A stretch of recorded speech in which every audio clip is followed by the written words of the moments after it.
It's well, we're getting into the show actually. No, totally, but I mean, I want to find. I mean, they would not roll or anything like that, but I want to find what's going on with Axonar. That's because that's been just a whirly. Yeah. Well, there's things I can say and things I can't say. No, of course. I imagine so, but it was one of those things like you were reporting, like, hey, we're doing this. The microphone might actually be live since it's 5 o'clock. Just to let you howdy, Torn. Oh, look, there's Dallas Barnett. Hello, folks. He's one of the cast members from The Hobbit, Desolation of Smaug. Nice. I see Kaiten Suji, Michael Burns, Erovandi, and a lot of chatters.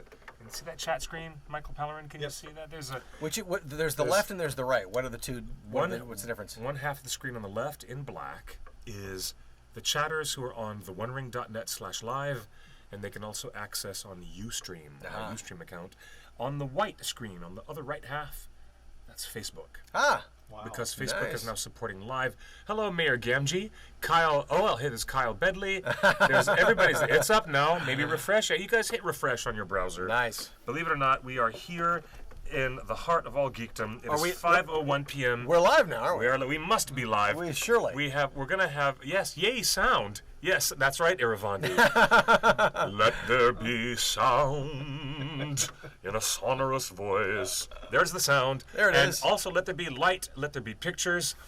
Before we begin today's Torn Tuesday, I'm going to tell all of you guys, if you're wondering what movie to go see in your multiplex this week, go and see Kubo and the Two Strings. It is absolutely gorgeous, my favorite new obsession, and one of the best stop-motion animated features ever made by an American production company. That's right, grass-fed, homegrown in Portland, Oregon by Laika Studios. Congratulations to Travis Knight and the hardworking team at Laika who have created a modern masterpiece. Go see Kubo and the Two Strings. Done with that topic. Now we're on with the show. Welcome everybody to Torn Tuesday. Greetings. Torn being our loving acronym for TheOneRing.net. We are the home, the largest, the most colossal, maybe a Moomakill reference in store here. We are the big Moomakill in the room for Tolkien fan communities. We're humble. We're as humble as can be. Cliff does not speak for TheOneRing.net This is at all times. TheOneRing.net. We are the biggest Tolkien fan community on the web and have been so for 17 years. And now we're bringing together on our stage very special guests tonight with my co-host and producer Justin right over here in his Biffer hat. In the fantastic hat. His buffer hat. Yeah, so many fans send us stuff. We're here at Meltdown prizes. Comics, and you guys keep sending us hats and paintings and pictures and jewelry. Keep sending them. We love the We gifts. love this. Great wear 'em. gifts. Yeah, we'll We wear wear them 'em. as much as possible. And even if you guys are in LA, stop into Meltdown Comics. Cliff's usually here browsing all the comic stuff. Yes. Everybody knows about Meltdown. You know about Meltdown. I know about Meltdown. Yeah. Yes. Everybody. Yep, absolutely. Well, But they know Meltdown, but you may not know them, but you know their names. Yes, you do. Introduce yourself. I'm Bill Hunt. I'm the editor of TheDigitalBits.com, and I've been covering Blu-ray and DVD since before anyone was covering Blu-ray and DVD for like 19 years now. And I'm Michael Pellerin. As it relates to this, I'm the director of behind the scenes for films including The Lord of the Rings and King Kong and The Hobbit. He's the person who produced all the amazing Yes. extras on these sets that you guys have all enjoyed, and I know you guys all own copies of all this stuff. You've arguably created more content than Peter Jackson himself. You quite did, sir. That's been published. Quite There's what, like 12 hours of... Minute-wise, probably. Yeah. Minute-wise? No, for every 3-hour film, you produce 9 or 10 hours of content. It's intense. About that, yeah. So percentage-wise, ladies and gentlemen, this is Gangbusters. It's a fantastic show for Torn Tuesday, and I'm glad you're here to join us. My name is Clifford Broadway, humbly your host as Quick Beam, a writer and veteran contributor for TheOneRing.net over 17 years. We're all volunteers. It is the website forged by the fans for the fans, and we're here with this amazing collective of brain power. Never before on one live stream have we put together this type of an amazing show. In response to last week's crazy controversy with the fans around the world being rightly shocked and perhaps a little bit miffed at the announcement of an $800 ultimate what they call Ultimate Collector's Edition of the Blu-ray set. In response to that, we're bringing together one of the industry's greatest observers of the home video physical disc media marketplace. The Digital Bits is the place where you would always go over the past 15, 16 years if you want to learn about what the DVD marketplace is doing, what they're making for home video releases, what the filmmakers have approved or not approved. Then this is the man and his editorial staff who make the best reviews and content for the Blu-ray disc and DVD disc marketplace. And now we're joined even more especially by the man who's made the behind-the-scenes world turn on its ear, redefining what the word appendix means to you. The single word appendix, I know what it means to you, you hardcore fans. I took and mine this man out. has redefined it. You took yours out when you were a kid, right? Yeah. Yeah, well. You know, Kyle in the chat room just said that he really loved the Kong Diaries. That he never seen. No one had ever seen the production value like that pre-release.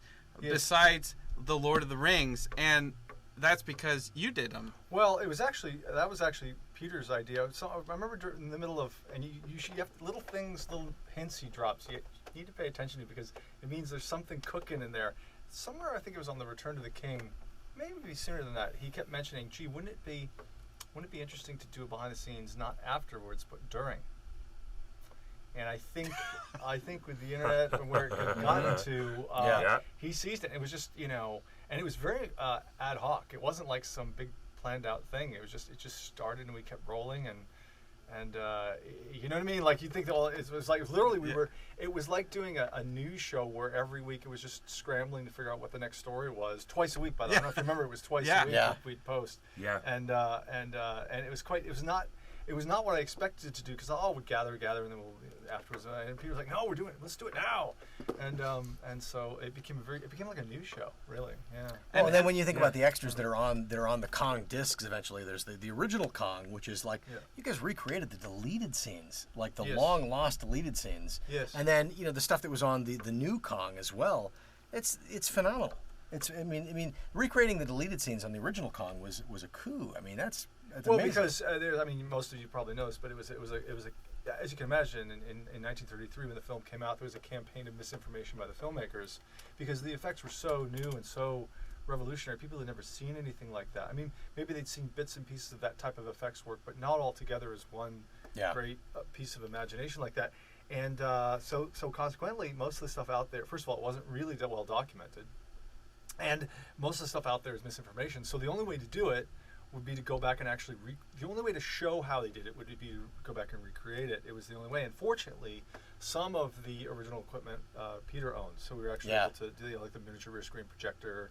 I was using on Mighty J. Young. We were able to use some of the original stuff and recreating the multi-plate photography that was done with like all the backgrounds. Yeah, and that was Michael Pangrazzi who did our matte paintings. You guys know Michael from the great films of the '80s, E.T. and all the great sort of Lucasfilm Spielberg collaborations back then. He hadn't painted in glass in years. He was working digitally, and I was like, let's go paint on glass again. What a treat! Yeah, what a treat! And you guys went to Bob Burns too, like got the original armature. Well, Bob Burns. Without Bob Burns, there was no way to know how to build that armature. Yeah. It's too bad though. Like they came out with Sideshow came out with the Kong collectible later. And right. If that had only existed during our project, we could have molded that because it was quite a sophisticated thing to try. And by the way, a big shout out to Bob and Kathy Burns. I don't know if you guys are watching, but we love you guys. They're dear friends of ours, and it's And Kong didn't just break ground because they were doing the production diaries during the production, but they came to TheOneRing.net and said, "Hey, can you host these? Can you host this? Our official site?" And we made KongIsKing.net, and it's still up. If you go to KongIsKing.net, it's still up there. You can go back through all the archives and relive the excitement of all the posts that we did, because what does Peter Jackson follow up the greatest movie of all time with? A remake of one of the greatest movies of all time again. Yeah. And it was just fascinating. From the live chat on Facebook, Jason Creed has said, "When I buy a PJ movie, Middle-earth or not, the biggest influence in buying is the addition of special features and behind-the-scenes information." All right? This is the guy over here, right here. This is great. Now, Now, there's been a couple people because a lot of our fandom weren't old enough to see The Lord of the Rings in theaters, and they've just started now discovering it through Isn't The that Hobbit. amazing? So Yeah. let's explain. It's hard to believe, isn't it? And a lot of our new viewers, they don't even own DVDs. Everything's on iTunes. So let's explain. Appendices is, look, here's the Return of the King. Right? This is 4 discs, and a special edition. And the movie is only the first 2 discs, and the rest are extras. Are the bonus features. Called Appendices. Repackaged in this golden box edition with a little Middle-earth fold-out map. Yes. You and I had a few go-rounds with the map, didn't we? And look at this. And back in the day, when the DVD was first appeared, this was groundbreaking. I mean, this was a beautiful, like, well thought out, well planned set for DVD at the time, and then it was kind of converted to Blu-ray, to the Blu-ray format. That's right. But I mean, look at the beautiful artwork and the beautiful packaging. It's extraordinary. Well, what you guys might not know is that the way that came about, which is a very amazing thing, when New Line Home Video did that we formed a kind of a council with the filmmakers and the marketing people and the packaging people and the menus people and the content people at the studio. We formed this sort of round table that would meet at least once a month, and it got down to like every week and maybe a couple times a week when we were making this. And what it was okay, like Richard Taylor of What a Workshop. I'm saying things which are the obvious. Dan Hanna, production designer, art director on Lord of the Rings. Christian Rivers, pre-visualization artist. These are all people from the film. Rick Porras, co-producer. Daniel Reeve, maybe Daniel Falconer would jump in every once in a while, designer from Workshop, as well as Alan Lee.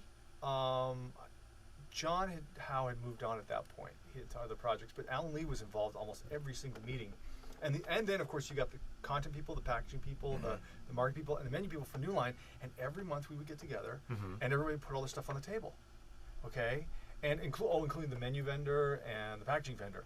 And our friend Jean-Paul Leonard. Yes, Jean-Paul Leonard. Yes, and good guy. what it means is that this whole package, what it was the result of, was literally the filmmakers and the design crew and the studio working together hand in hand to synthesize something which looked like it grew right out of the movie. Yeah. That's credit where credit is due. It was an amazing experience because it's like when you look at that stuff, it's partially designed by the people who made the movie. Yeah, and what's great about it is it's in world. Whether it's the packaging and the artwork or the menu screens on the discs, it's in world. Yeah. It's all in world. That's amazing. And this was one of the first sets where it's not called behind the scenes. They branded it the Appendices, which is true to the books. Yes, the idea for that was in trying to come up with like an idea for, because it didn't want to just be bonus content or special features.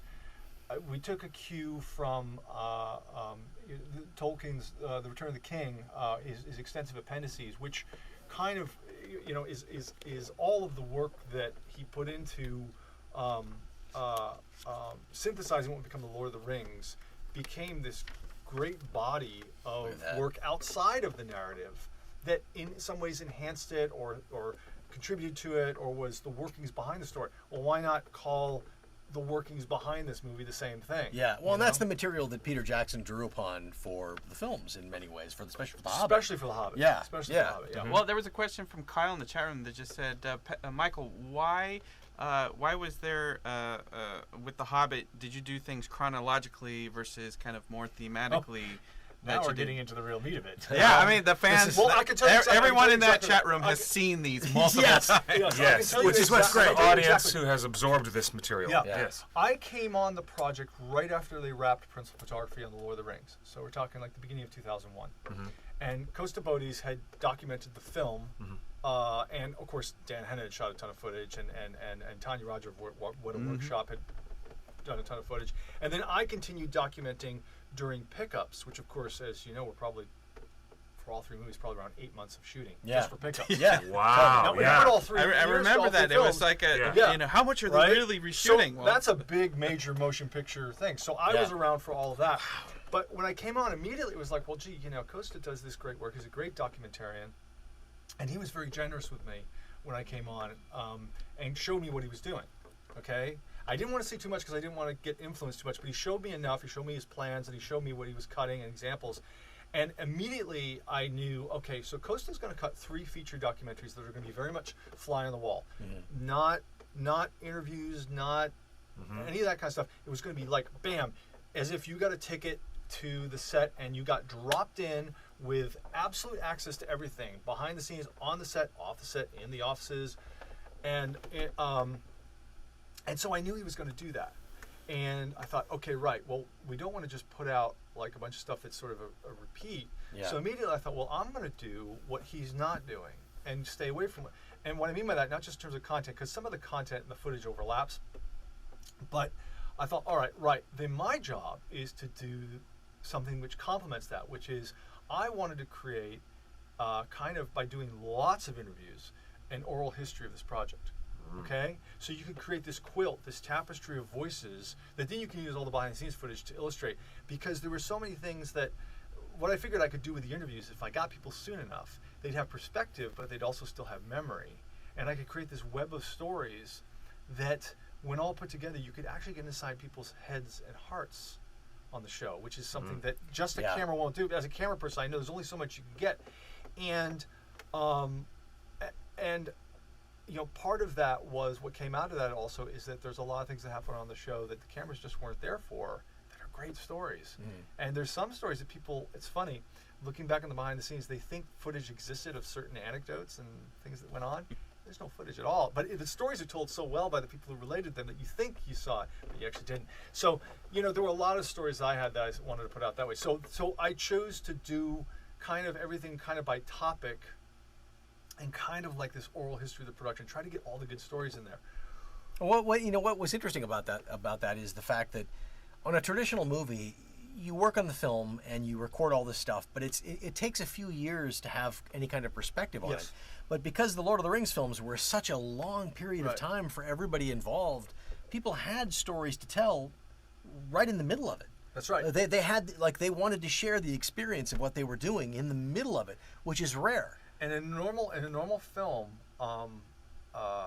you know, the people would have been on to many other projects for that point. You know, it would have been ancient history. Yeah. But we specifically decided, you know, I think Costa didn't go for the chronological approach, and I didn't go for the chronological approach because, interestingly enough, and this has to do with the topic, I think, of the recent, you know, news about the Ultimate Collector's Edition, which we'll get to, I'm sure, is that Peter, from the beginning, like, right from the get-go, when we started, I remember this is the year, I came on beginning of 2001. At that point, as you know, and I read your website back then, the whole concept of a high-definition format, not just in optical media, but HD at all, had not been established. Right. There was HD, but there was no standardized system. There was a bunch of people doing different things, and I was working with Microsoft on Windows Media HD. So I did T2 3D Steelbook. Yes, I remember that. Step into Liquid. It was the first Windows Media with all HD thing. In fact, I lost all the awards that year for features and interactivity to you guys because you put out this, and Step into Liquid was like, look at all these interactive features. It's like, well, no, Lord of the Rings. Right. But that was still back in the day when they were doing like DVD-ROM extras and all kinds of like interactive. There's a lot of experimental games. Stuff. But there was, so it was set-top games. But as we came forward and went onto the project, we knew, and Peter knew, he was very vocal about it, that, hey, you know, someday there will be a high definition format, and guess what, they are going to release these movies, and maybe there will be a super high definition format. Now, this is a conversation in 2001. Maybe there'll be a super high definition, and then they're going to re-release them again. We know that the business model is that, you know, if you have a product, that how do you release it, how do you re-release it? That's just part of the business. You can't change that. It is what it is. The thing is to accept it and say, right, instead of saying, oh, well, we'll just worry about this release, and then when we come to us a few years later wanting something else, we'll worry about it then. We didn't do that, and Peter didn't do that. The idea was, let's anticipate an eventual box set. Let's anticipate an HD release. And every idea we had, every piece of content we had, concept, asset, we would kind of have two boxes, figuratively speaking. It would be, hey, we're putting this out now in the appendices on the special editions, or we're going to save it for later. Well, and it was even more than that, because my readers really appreciated the fact that you guys said, listen, here are the theatrical versions of these films on DVD, But we want you to know that, like, you'll get this now, and there's unique extras here. But if you wait 6 months, there's going to be an extended version on DVD that's going to have all new extras, and you're not going to be rebuying the same thing. They'll complement each other. Right. The content on the 2 sets will complement each other, even on SD only. I remember people making that point such a long time ago that people knew they could get the bare bones edition, but they knew, at least they knew before they bought. Right. You don't have to double dip. Right. We're telling you ahead of time, you can wait 6 months. Because the studio actually said in the press release, listen, the theatrical edition is coming now, and it'll, with unique extras, but if you wait 6 months, there'll be another version with new extras, and they'll complement each other. Indeed. The 2 sets will complement each other. And there will be zero repeat dollars, meaning there will, nothing will be repeated. Even the film was different. Yeah. Do you know what I mean? There was zero duplication between those sets. Which as a consumer means value. Exactly. And likewise, in terms of what we were doing back then, we were carefully setting aside ideas and concepts and stories and so much stuff for an eventual box set or some super high def version or high def version. We thought ahead, which is interesting. I mean, we're talking about 2001, 2002, 2003. 15 years. Right? Going, no, this is for the box set. Yeah. And because we didn't want to get down the road and suddenly be scraping the barrel. Now, someone might think, well, isn't that, why are you holding back? We're buying these sets. Well, the truth is, we put as much on those as we could. I mean, it's like, good God, we have 27, 30 hours of extra content on just the special edition. Per film.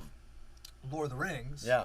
And then we had another 27 or 30 on The Hobbit. It's like, that's all we could live to produce, And even then, there was, God, I don't know, like at least 20 hours of ideas and stuff and things like that. At least. Yeah, we've got Delise in the chat room says, I learned enough from transcribing and screenshotting the appendices to actually get into film. Fantastic. And so that brings up a good question. Peter, he just started this seminar series at Weta, at Park Road. Was that top of mind or in his mind kind of officially that he wanted to inspire a new generation through the work that you were doing? I don't know. I don't know that. You'd have to ask him that, what his intentions were there. I do know from working with him, he is not too much older than me. We're close, and we're both of that generation, like growing up and in the early 70s, where information about films and filmmakers was like so hard to get and so treasured. You'd go into and he released this story too. You go into the supermarket or a magazine shop and you see like a magazine like Famous Monsters of Filmland or Star Law. Exactly. Or Cinefantastique. Yeah, well, it was later. Yeah, incredible. Yeah, it was like, oh my God, it was a special window into like these people who are doing the thing that I love and I would love to be a part of.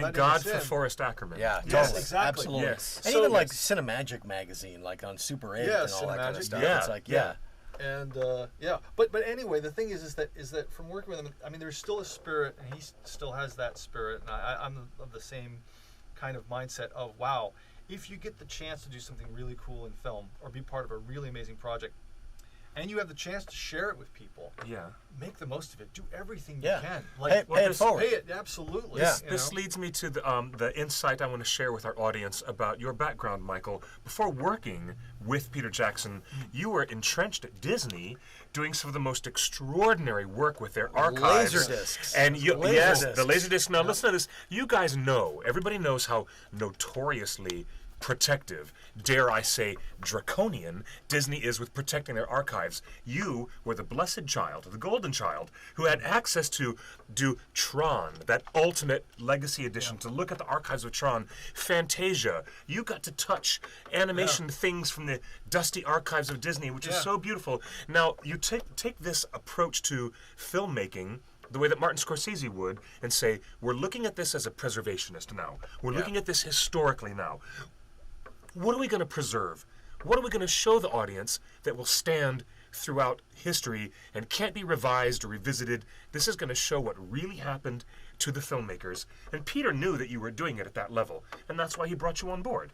Well, it actually was. And I love it. It was accidental. I mean, when I was a kid, this is true story. Yeah. I in social studies class, I learned about the various Commonwealth countries. And for me, it was like travel. It was like a travel show. I was trying to figure out where do I want to live, and I decided I want to live in New Zealand. I'm not kidding. I'm like around 9 years old. It, yeah. And of course, I knew it. I first read The Lord of the Rings when I was 8 or something like that. Yeah. And you got me beat. And I continued to reread it, and then as the Tolkien family would publish his works and manuscripts posthumously every Christmas, I would get a new. It was almost like every Christmas there was something new, which, by the way, is interesting because that's what the movies did later, right. Decades later. Yeah, right? starting. Yeah. Basically, starting in '77, every year or two there'd be something to be like Unfinished Tales, and then the history of Middle Earth. I would always get a good. Anyway, so I got very immersed in 3 things. One, Tolkien, which I ended up reading everything that was ever published. I'm not kidding. New Zealand, wanting to live there, and wanting to document films. I loved filmmaking and documenting filmmaking. It was passionate, and I was lucky enough to get involved with that. But the dream project would be to someone to make the Lord of the Rings. That's me. Someone to make Lord of the Rings, make it in New Zealand, and then be able to document it. And it all happened at the same time. And it happened. And the truth is, when that project came about, I was so terrified of failure and not getting the job. I would go for any job. I never had this happen before, but I was. People were like, "Oh, you should write Peter Jackson a letter. You should," because I was always excited. I was, "Oh my God, a Kiwi is making a film in New Zealand." I was like, "This is perfect. This is perfect," but I just was a chicken. I just was like, I couldn't stand the rejection. It was the one project in my life that I absolutely balked at, and then strangely enough, it fell into my lap completely by accident. It was like this weird series of circumstances. Serendipity. Now, what was it? The studio? Because when Jim Rigel was here, he said that Peter had his team and the studio had their team. It's a classic clash, and that's where you find that balance. Like the studio says, "All right, you got to hire this guy because we trust him," and Peter says, "I want to hire this guy," and as far as we know, Costa Botes was Peter's guy, Absolutely. And then at some point. The assumption is the studio said, "You know what? We need someone as a studio that we can trust." Is that? Well, it's weird. They weren't hunting for someone. They weren't. I won't tell the whole story. There's a print version sometime. But I was looking for a car, and I was looking for a car. I was in shopping for a car. It was a very rare old car, and I found it. And because I got that car, I ended up meeting Mike Mulvihill at New Line Home Entertainment. Mike Mulvihill. Yes, I remember Mike. Mike, amazing guy. Yeah. I remember Mike. Yes. And who's now at Fox, by the way. He's at Fox. Yeah. I met with Mike, and I pitched him. It was someone like someone said, "You've got to meet with Mike. You've got to tell him about your ideas about Tolkien and the films." I met him, and it wasn't like they were out looking for someone. They weren't. And I met him, and I came in with thunder. I went with everything, and he was really kind of like very poker face. As Mike is just like. Okay. Yeah. Within 2 days, he was up at my place on my deck. We were having drinks and dreaming of what this thing could be. Within a week, I was on a plane to meet Peter and Fran. And the amazing thing about meeting Peter and Fran is usually I'd come in with all these ideas and try to, go, look what we could do. But Peter kept beating me to the punch, and every idea I had, I'd go, you know what we could do? He goes, well, you know what we could do is, and he would say what I was going to say. And I couldn't quite. That's a very good sign. But that was a great sign because I went, oh my God.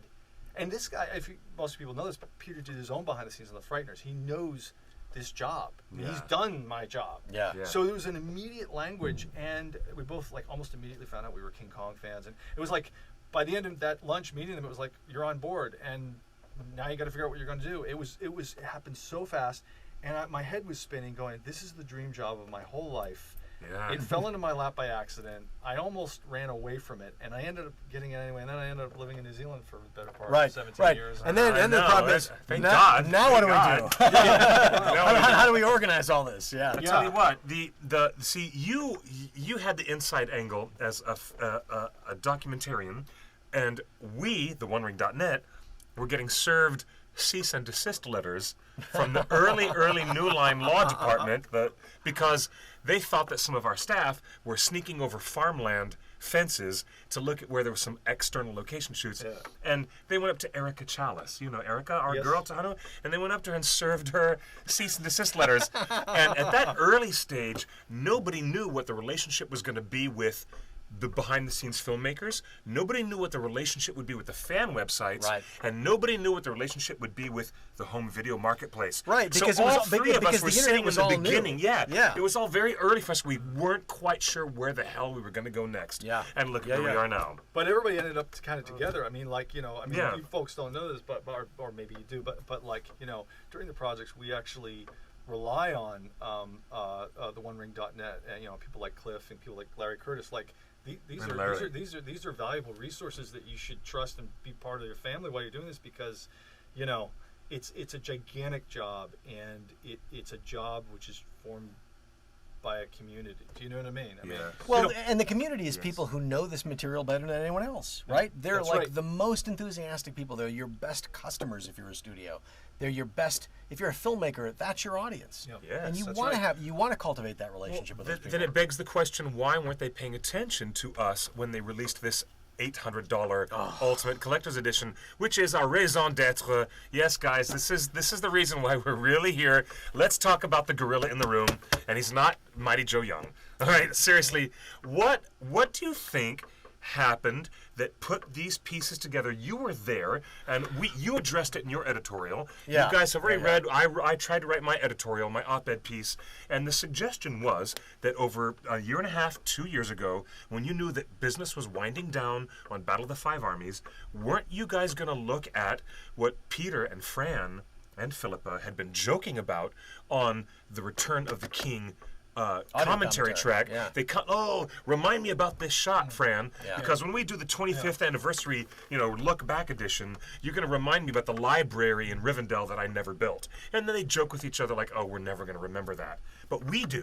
We, the fans, definitely remember what has been talked about, the way the filmmaker has enthused about making this grand retrospective unicorn edition, and now we end up with something that has no new content at all. Well, they charged us $800 for it. And part of the problem there is that the nature of the industry, the home video industry, has changed in the last 8 years. Let's examine this. Especially in the last 8 years, because when a lot of the people who built, DVD was the most successful home entertainment format ever. There's never been anything like it. It was a phenomenon. And cheap to produce, expensive to sell, great markup for the studio. And it happened at a time post 9/11 when lots of people were staying home and building home theaters, and it was like a perfect confluence of events. It was a size of disc that the CD size disc that everybody was already familiar with. So the idea of putting movies on there was a no-brainer. It made perfect sense, and it was just this phenomenon. But what happened was the executives in the home video department at the studios, we have to remember, home video at the time was Laserdisc. And it was it was kind of the bastard stepchild of circa of the Hollywood 95, studios. 1995, 96, it made some money, but it wasn't that much money, and people kind of poo-pooed it. Well, it's like we'll make a few bucks there. But for you millennials out there who don't know, Laserdiscs were as big as a vinyl LP. Right. And for you millennials out there who don't know what the hell that is, it's about this big. Movies on a disc this big, the size of a plate. A 12-inch dinner. What would you call it? A plate. A platter. A platter. Yes. And nobody, the industry, that side of the industry never made money. The idea of like selling movies on, that you could watch at home on disc, it was still relatively new. So when DVD happened, it transformed the industry. It was the biggest success that the industry had ever seen. And suddenly what happened was the executives who built that industry, who knew it, who knew you guys, the audience, who knew the films, who knew the value of these special editions that like Michael does. Those guys, they built this stuff, but what happened was when DVD really took off, the theatrical side, the upper management said, well, wait a sec, that's interesting. Now suddenly home video is making lots of money. So we weren't very interested in it before, but now we're very interested in it. So we're going to start moving a lot of our people over there from theatrical. And so what happened was a lot of the people, the executives at the studios who built home video, who built DVD and then built it into Blu-ray are gone now. And this especially in 2008, with the recession in 2008, this is what really happened, especially is that with the recession, the studios all belt-tightened. They all belt-tightened. They cut their staffs by 30%. Well, the people that cut were the people who had the most experience, who had been there for 30 years, who knew video, who knew DVD, who knew the audience, who had built these formats into the success they were, and they let them go. And they realized, you know what, we can make just as much money without those people. And we'll move more sort of marketing and more theatrical people over into home video to take over. But the problem is those people, there's two problems there. First of all, a lot of them aren't fans of these films. Like they're in the same way that we are all fans of these films. We love these films. We love the extras, the content. It is abundantly clear that they're not fans. They're not fans. Yes. They have no connection to this material. They don't know the history. They don't have the connection with the audience, with you guys. They don't know you guys. They don't know what you want, what your concerns are, what you would like to buy. They just don't know this stuff. And the other problem is that I'm sure you guys have known on the theatrical side, what we've seen with movies is, movies have gotten more and more expensive. Rather than, the kind of movies we got in the 70s and 80s that we all think are the great classics would never get made today because those movies were all made with $10 million or $20 million or maybe $50 million with the idea that they might make $100 million or $75 million if you're lucky.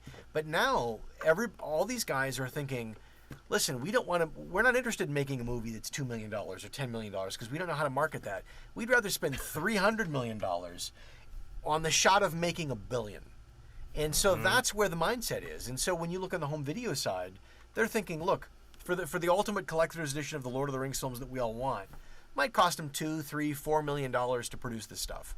But they're not interested in spending $4 million to make 30 or 40 million. They want to spend $100 million to make $1 billion. That's where the mindset is. And so anything less than that is low-hanging fruit. And that's why what you're seeing today is kind of a return to the Laserdisc days, where all of these great titles and all these great special editions are being farmed out to Shout Factory and to Criterion and to Eagle Rock and Kino and Twilight and all these great companies that are doing amazing work, but they're doing that amazing work because the studios just aren't interested in bothering with it anymore. Yeah, that's interesting. Yeah, and that I think is what is impacting the idea of doing an ultimate collector's edition of the Lord of the Rings is they'd have to spend some money to do it, and they're not interested in that. Well, that when I contacted Peter's assistant at Wingnut Films, Peter said after looking at our op-ed articles, yes, let's talk about that. I'm willing to voice the fact that this has to be scanned. These old elements that were on DVD from 16 years ago now need to be rescanned, and these elements are available. But you can speak very directly, Michael, about what kind of a cost-intensive project this is, and further to our thoughts as a fandom that we wish the studio would have some more foresight about what we want, what we're willing to pay, and what it's going to cost to get us there. Right. So as long as we're being all intellectually honest here, Yeah, when I can only speak from my perspective and my experiences with the two studios, involved with this, New Line and Warner Brothers. Back when we did, even though The Lord of the Rings was produced in sort of the heyday of DVD, it was not only huge, but it was ascending. That was the golden age. A golden age. Yeah. And there was this sort of gauntlet throwdown that everyone kept saying, you got to make the best ever, and I'm like, Elijah Wood came to me, you have to make the best DVD ever. And my thing was, well, maybe the best ever, that's really a subjective thing, but maybe try to do the best for these movies. And the thing was, at the time, even though it was in the heyday of DVD, and the DVD budgets, it was still a big ask.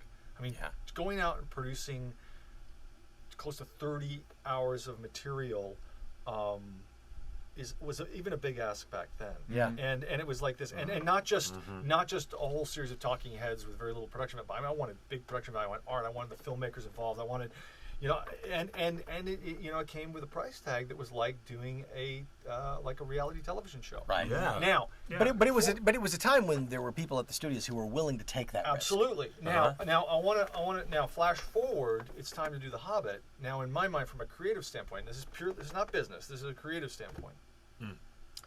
I thought, well, if you're going to have 6 films that really are part of a series and all done by the same people, the same filmmaker, and that's important, right? Yes. Then the treatment of the behind the scenes should be consistent across the board in terms of the scope and quality. It doesn't have to be a cookie cutter. What I'm saying is, in terms of the Appendices has to have a format, and a format has to have a certain breadth and it has to be running length and to do that, you understand this is like what we're talking 2000. I got involved with The Hobbit in 2010. Now, in 2010, talking to studio people and saying, okay, we want you to invest as much as you invested back in the heyday of DVD in a Blu-ray format now in 2010 was a huge ask. And I have to say, it was a long journey. Mm-hmm. It was difficult for all of us. But you know what? I think the proof is in the pudding. We got there. Yeah. Yes. And you know what's funny is the studio at the end, it wasn't like some, contentious relationship. It was difficult because, again, you have to think from a business standpoint, they have to protect their business, and you're trying to go forward going, oh my God, we're spending the money we spent on a reality TV series, on a home video product at a time where we're not getting that revenue. Well, and at the time, too, there was a format war going on. They didn't know whether it was going to be Blu-ray or HD DVD and whether high def was going to be a success at all. But the good side of that is, yes, we got there, and we got there with, some hard knocks. Everybody got their, got a few bruises, but no blood. And at the end of the day, they were very happy with the product, and we were very, very happy with the product, and Peter was very happy with the product. So, and hopefully you guys were as well. You can tell us in the chat room. And we managed to pull off what was my dream, which is, okay, all 6 films now have a consistency of presentation, thank God, quality of material, I read the material. Yes. I was like, oh, I can sleep, Right. Yeah. And that was great. So that right there, the way I look at things when I look at this box set, I go, well, I can't be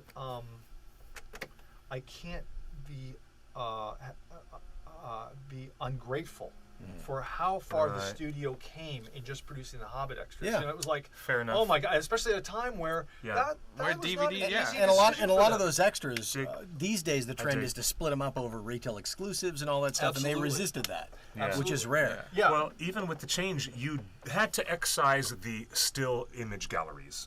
You had to excise the Middle-earth maps. I mean, 16 years ago, you were able to create things for this Lord of the Rings trilogy, which would not exist in The Hobbit, but The Hobbit has the best, amazing...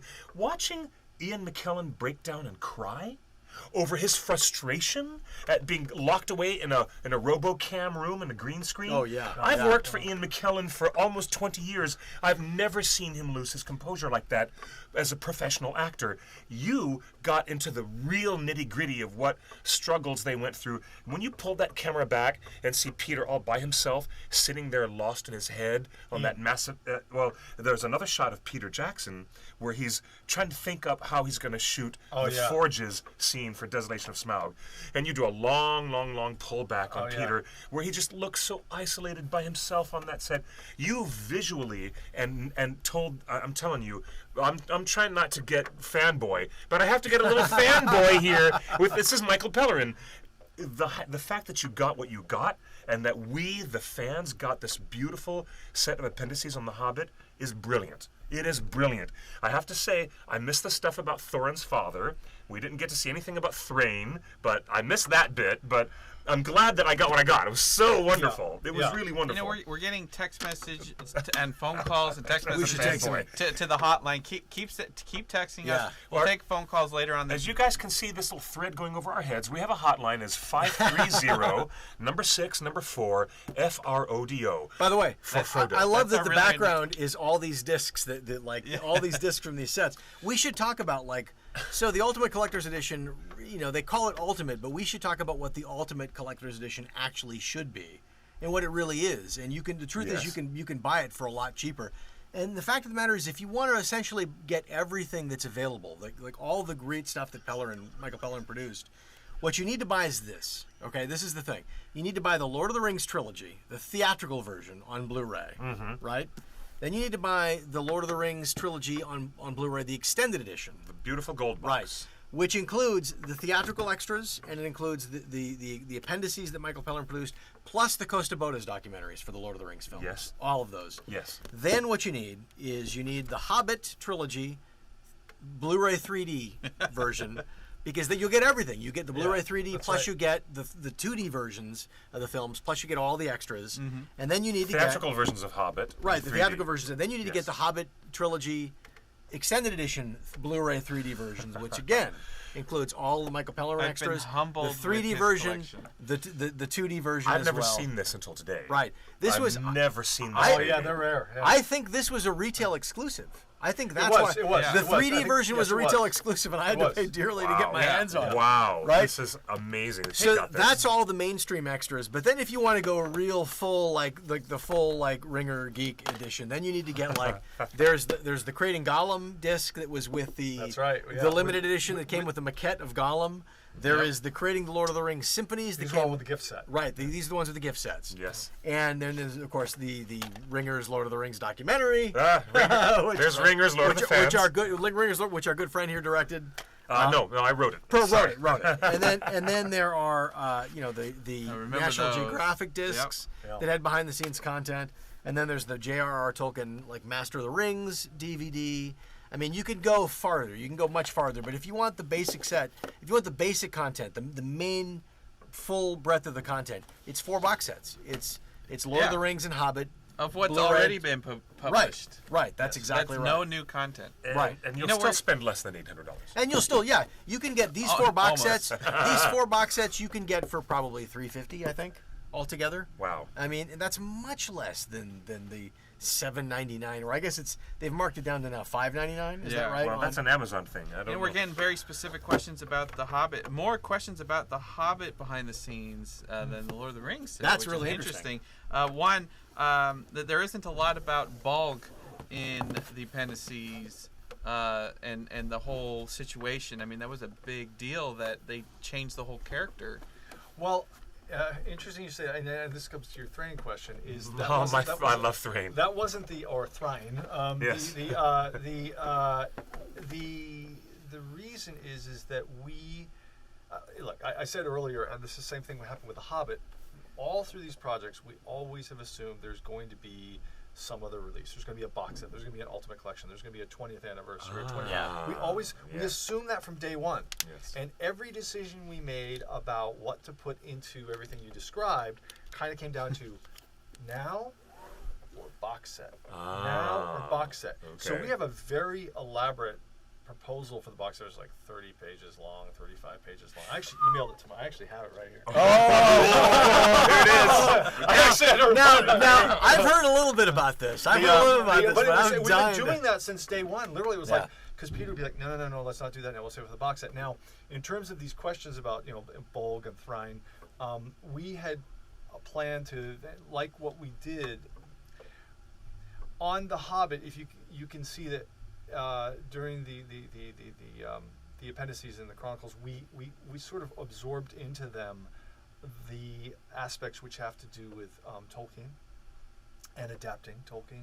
They kind of got absorbed into the individual docs. I don't know if you noticed that. Yeah. But we never did a proper doc on Tolkien and adapting for The Hobbit, and that was something that was saved for future cultivation. So that's why it's not an accident, but unfortunately it has not been allowed to come to light yet. To see the light of day. And Joshua was that's one of the things. That's just an example of the kind of thing we say. We got another text Let me grab message. something real quick. Be right back. Joshua was saying that his favorite part of the appendices in The Hobbit is the story of the cancer person. How did that come to you? Did the studio come to you? What was going on there? All this stuff was very organic. This person was on set, and it was the Make-A-Wish, which of course had a very strong relationship with the Hobbit production. It wasn't just a random thing. I mean, someone did a Make-A-Wish foundation thing to I want to be a Hobbit in the movies, and here it is. And she and her husband were there, and dressed as hobbits and all that. And it was the kind of thing where it's a tricky thing as a documentarian. It's like when I didn't want to shove film and shove my cameras and make a thing out of it. I didn't want to, but there was enough photography and stuff, and that I knew I had that documented enough to tell that story if I needed it. And often what happens is with that, as opposed to forcing it, you find out naturally through the interviews how valuable those stories are. And for Martin Freeman, that was one of his abiding memories of that show, was that person. It really affected him. And when we interviewed him, that really came out in that interview, as you can see. I mean, that really indicated, yes, that's one of the stories that should see the light of day. But it was very organic. Generally, what happens, the way this works is, the way I consider myself is, I'm lucky to be someone who's embedded in the production, who lives and breathes it for however many years, and is given amazing amount of access. I don't know. It's very rare that this kind of access is given, where you can, where you're in on heavy duty meetings, where you can just wander in and out of Peter's tent like, I'm just shooting whatever I want. And the difference is being trusted. Yes. In your role to document the stuff, being trusted with being there, because that's not always the case. Well, it's a collaboration, because Peter knows. I mean, Peter watches. This is not one of these things where he kind of goes, yeah, whatever. He actually watches everything I do. He gives suggestions beforehand. He goes out. He reviews all my cuts. He makes suggestions, and they're not just, oh, take this out, take that out. Oftentimes it's, hey, if you move this here to here, it'd be funnier. Or if we save that suspense here to here, that'll be. He's very involved with it. And so it's not like there's nothing I'm going to do that's going to like somehow get out in the world and when people don't want to get out in the world or be told incorrectly. Everything you see was with his blessing, and as you can see, he's a very generous guy with his stories. I mean, we get into some real very intense stories on the behind the scenes, and he allows that to go out. And I think that's very courageous and generous as a filmmaker. Very. And you can tell watching the material. You can tell that he's hands-on, and that he appreciates this. Lord of the Rings, The Hobbit's so unique with the access and the storytelling that you've been doing with the making of.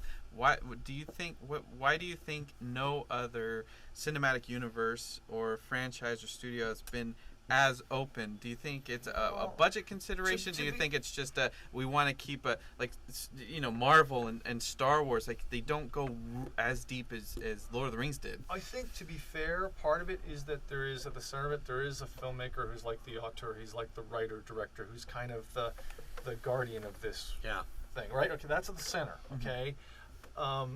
And it's important that person appreciates the value of those extras. Exactly. Because there are filmmakers who, like Spielberg, who don't like the film school in a box thing, who won't do audio commentaries, but then guys like Peter are all in on that kind of content.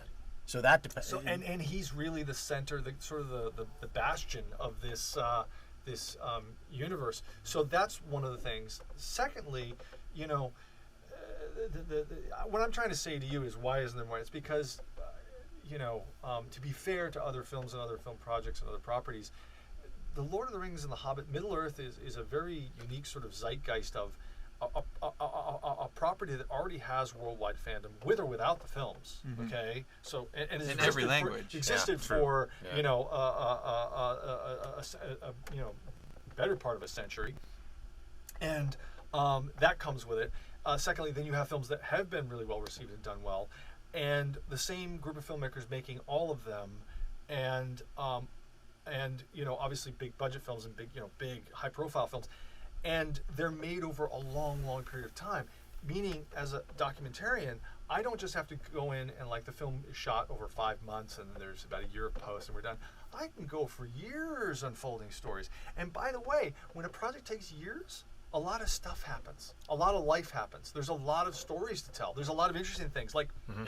If we made a documentary about anyone, about a day in their life, it could be interesting. It might not. Who knows? Depends on that day. But I guarantee most people, if you made a documentary about 5 years in their life and took the best 15 minutes and made a show, it would probably be pretty interesting. And that's the same thing with films. I don't think it's fair to compare films which have a normal sort of production dome of existence with The Lord of the Rings and The Hobbit. So the fact that Lord of the Rings and The Hobbit, they were both filmed, all 3 movies together at once, just the fact that it gave you that much more content, time together, an opportunity. Well, and I think also what mattered too was, I think, the fact that these movies were shot in New Zealand, which is, you guys were away from the system, right? If you'd been in London at Pinewood Studios, or if you'd been in Hollywood or been in Vancouver, the vibe would have been different. The access would have been different. But you guys are all overseas. You guys are all over in New Zealand in your own little world, and it's a family environment. And you guys know each other, and you live with each other, and you live it every day. Right. It becomes a different creative environment than you see on any other feature film, I think. Have you seen these YouTube re-edits of your Hobbit Appendices, where people have taken all of the pieces of Peter's interviews throughout all 3 Hobbit movies and made like a 5-minute, like, I don't know what I'm doing, it's crazy, da da da, like it's edited into a thing where it's like Peter's basically saying, I don't know what I'm doing, I'm overwhelmed and I'm crazy. I remember some trolls made that. There was sort of this, I remember it was earlier this year or last year, there was basically someone had cut together a bunch of footage where we had to tell. To me, you always have to explain reasons. Why did we wait, a year to do the Battle of the 5 Armies? Mm-hmm. Yeah. Right? That's if I'm watching a show and you don't explain that, it just looks like a big ellipse. Like, okay, so you're making a movie and then you wait a year to film like the centerpiece of the last movie. Right. Isn't that weird? What happened there? Right. And my antenna immediately goes up. Well, something happened. So, and this is something that was obviously vetted with Peter, is how do we tell this story? And I wanted to explain, like, okay, there is a reason why. It's because, that, in making The Hobbit, because I saw those edits they did where they cut together things and they make it look Peter like saying, I don't know what I was doing. Yeah. And by the way, that's like a new trend. Like people taking documentaries from previous Blu-rays and DVDs and ripping them and making their own versions. But it's malicious because what it does is it takes people's goodwill, like Peter's goodwill, and saying, I'm going to be honest with you and tell you why that battle got moved. And that's what that piece was about. It was about, hey, I've been a filmmaker so long that, I only had 3 or 4 months to prep The Hobbit versus the 2 years on Lord of the Rings. But you know what? We're all that much more experienced that we can handle it. And they did. Most of the the film was clickety-click. I got to say, and I'm not saying this because I was on the payroll as a documentarian, that guy runs a great set. Mm-hmm. It's every day he's got humor. He's great to be around. He's a good leader. Like, he's in a good space. So everybody else is in a good space. He's not grousing, and he's not pouting, and he's not yelling, and there's none of that garbage. He clearly, it's actually a nice, like that's genuine. Yeah. Like when you see that, like James Cameron. a lot of the stuff you see is just my stuff seen through my eyes. So when you say things, when you see certain things, something you mentioned earlier in terms of, like, someone mentioned about what they liked, with Ian. That really happened, and that really hit me, and I felt for the guy, so I had to express that. Yes. That was something that really happened. I remember thinking, oh man, this is, you don't think about it, but this is really brutal. And so if you felt it on the day, then express it. So a lot of what you see with Peter, and you see he's a great guy to have on a set, is because he runs a really good set. Well, he trusts his people, right? And he relies on them, and they lift him up. But there was this crisis where it was like, well, Andy's shooting something for the battle, and it literally everything had been thought out, but there was this major thing that it was like, you know what, if we do this now and if we rush this, we're gonna blow it. Yeah. So the smart thing is, and it's like the battle wasn't planned out, but so the idea was, and you've seen the documentary, is, hey, rather than muff this up, let's take a year, figure it all out, go at it in pickups. Bob's your uncle, you're good. Mm-hmm. But instead, somebody takes it and takes those comments out of context and makes it sound like that's what Peter was saying about the whole film. Well, that's ridiculous. Yeah, First of all, it's not true, and second of all, why would he say that? It just doesn't make any sense. That's a different world that is so far removed from what I was describing earlier, like kids of my age who grew up just dying for any filmmaker, whether it's a magazine, Famous Monsters or Starlog, to share. Mm-hmm. So grateful, as opposed to, well, you shared something, now I'll take it and twist it into something to support my agenda because maybe I didn't like the movies and therefore I want to badmouth. Well, that's such an alien world to me. Mm-hmm. It's almost like there was this golden age of DVD that extended into Blu-ray with special editions, and it was this great, like, film school in a box. And now there's like this weird backlash. It's like, that isn't the thing anymore necessarily. Like, filmmakers are more cautious, and special editions are more modest, and there's like some kind of reaction to it. It's almost like there was so much access, and now with social media, fans can do whatever they want. Like, some of them they can twist things, and it's a strange time. You have no control over that. People are going to do what they do. You can do that with films, right? Yeah. You can do it with anything. You can do it with this broadcast, whatever. Right. People can edit their own versions. But the truth is, at the end of the day, you can't really get caught up in that bandwidth. That way lies madness. You have to say, right, we put our work out there. It tells the true story. It tells the way it is. And for those that are interested, they'll enjoy it and they'll know what it really is. And for those that want the distorted 5-minute blip 2-minute sound bitey manipulation. They don't care anyway. And distortion is bullshit. I mean, it's so valuable to see any vulnerability from any filmmakers. Oh, yeah. Because those are the stories that we want to hear it makes told it about real. what they have. Yeah. It's the beauty of these projects, again, because they go on for so many years. It's like,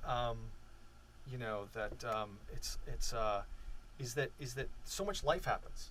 Yeah. So many things, and while you were making other plans. Yeah. That's what John Lennon said. Yeah, right. Life is what happens when you were making other plans. Yes. And then you can tell those stories, and it's I hope that in the future there are filmmakers like Peter who are courageous enough to share things, and you just kind of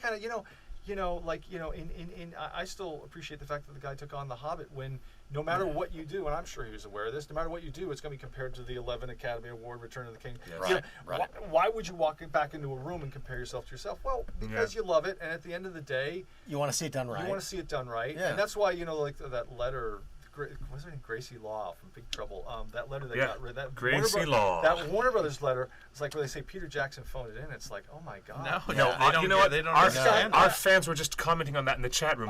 Peter didn't phone it in. I watched on this The guy. Hobbit. Like if you achieve what Peter did and sort of amount of creative freedom and life, why would you go into a project where pretty much? And I watched this, where a guy is going to work. I think he would take part of Sundays off. But basically no vacations, no holidays, and work for basically the better part of 4 years making these movies. Let's put it this way. I used to drive home. I used to work late. There were many nights I'd drive home at like 2 in the morning, or 3 in the morning. And I would drive by, just for kicks, when I went home, whenever I'd work late, just for kicks, I would drive by the facility where Peter was working to see if his car was there, and it was always there. I'm sure it was. And he of all people has the best investment. He worked dangerously hard on that show, and I'm glad he's sort of taken a break. At least he's taking a break, please. Yeah. And well deserved, because I've seen very few people commit so much of their life to something so passionately and so with such stamina. The funny thing is that letter that we're talking about, like I understand where that came from, but there was a lack of perspective in that letter even that was frustrating. That's the thing about letters. But it's people. Oh my God! Ladies and gentlemen, we have a special guest. We have a special dwarf. William Kircher has just crashed the show. It's Biffer from Thorin and Company. William Kircher, come on in. We'll have to grab you a chair, buddy. Please, come on in. Oh, this is so awesome. Hey, Michael, good to see you. Sorry to catch you early. Wow, no. I can only be a minute. I'm not even allowed to park. Yes, you are. Come on in, buddy. Come on in. Come here. Here, I'll slide over here. Yeah, let's all sit. Oh no, ladies God, these chairs are insane. Well. Oh, jeez. Good to see you. Did you know come on over one more. Yeah, he told me earlier on. Oh, I will. Sorry. You're good. Are we all in the frame together? Yeah, look. The chat room is exploding. It is William Kircher. Oh, look, I'm welcome. Thing, just in case you forgot. A man who had his skull bifurcated. Yes, here he is. That's Biffer. That's the one. Welcome to Torn Tuesday, where anything can happen. Okay. But I just wanted to say, guys, while we were just talking about these, I'll catch these up. negative re-edits, see you, William. I think you. fans just have a new outlet to. They're trying to come to terms with this prequel-itis. The Star Wars prequels have their reputation. Yeah. These got reputation, and then that letter comes out. People are just totally misunderstood. I don't know what's happening with fandom that they feel that they have to re-edit things and recontext things because you're not, you haven't, there's no political agenda that I'm aware of that you've been working with. You're just telling the stories. By the way, what happened with fandom is a whole other thing. Fandom is there. I don't know. There've been all these articles lately about how fandom has turned very strange and people are negative and people. Should be the golden age of content and everybody's always angry about everything, right? Yeah. That's a whole other topic for an episode. Yeah, it is. There's been a lot of questions throughout this hour. How come there was only so much content, and how can there be more content? It could come down to a simple technical thing. DVDs only had so many bits that you could put on a DVD. Yeah. You could only put how many hours of content on a DVD? What? It was 2 or 3, right? Like at the most, if you stretched it. Really, dual layered. I think you could do like. Yeah, there was let's DVD 9, DVD 18. There was DVD. There was DVD 5. I know DVD we 9, were DVD maxing 18. out on The Hobbit and The Lord of the Rings. Let's just put it that way. We could not fit any more. There's your answer. On a single disc. There's literally so much more. We're always working with the technical people to see how far we go with also keeping the quality. Right, such, the bit rates and all the audio tracks. But rest assured, our limitations were purely technical. But we squeezed every drop because it would always be like the show would start out and be like well we're only doing 8 hours here, and I creep up to 9 hours, and I creep to 10 hours, and the next one come along, we're doing only 6 hours, and I go up to 7, and I go up to 8, and so we literally we busted the box with as much as we could fit. Given the discs we were, and as more technologies come up with 3D, Blu-ray, 4Ks, all these new blue lasers, and all digital stuff. I mean, nowadays they could put out an $800 thing with a bunch of download codes to go download another 20-hour documentary here. It's true. There's certainly 4K. They could certainly do 4K at some point. And we have a chat. We have a lot of questions here. Marcos Cantu says, "Did we ever get an answer to the color grading issue with Lord of the Rings Blu-ray Extended Edition releases? There was a blue-green cast." Added to Fellowship that was the most noticeable that wasn't in the theatrical release. Right. I've heard people complain about the cyan grading on Fellowship. The reason for that was that when they made those films originally, they didn't have the technology to do the color grade. Peter and Andrew Lesney didn't have the technology to do the color grade they wanted to do at the time. So when they came back to the Blu-ray release, they finally went back and did the coloring that they wanted to do. That's at least what we heard from Peter. So look, the Fellowship of the Ring was partially done digital grading, partially traditional chemical grading, optical grading, and that was all approved by the director, and cinematographer. Yeah, Andrew Lesney. And Andrew, I know Andrew personally supervised all of the transfers on this. Yeah. So which is what we're talking about. Yeah. It's the Fellowship of the Ring transfer. I even went back to Andrew, about that cyan issue, and he's like, I've been around and around and around this. I've done the best I can. This is I've seen every frame of this film. I've graded every frame of the film. We could sit here and tweak this till doomsday, but at some point, like in any film, you have to go right, good. Done, approved, and it wasn't done out of hand. He was the one who was. By the way, I remember. God, it was in the beginning of The Hobbit. He would have to go back at lunch to his office at Stone Street and review the grades for Lord of the Rings. Right. But you remember it was a huge controversy when that set first came out. And I contacted you to say, listen, people are freaking out about this. Can you talk to Peter and Andrew and see what they say? And I did. I actually did. I did. Yeah. And Andrew was like, he's like, I've been around. He said, it's a different color. Playing with this thing he said, I'm a cinematographer. I could be playing with this for 3 years. Right. I have a certain amount of time, and when that time I make the decision, and we get to where we're going to go.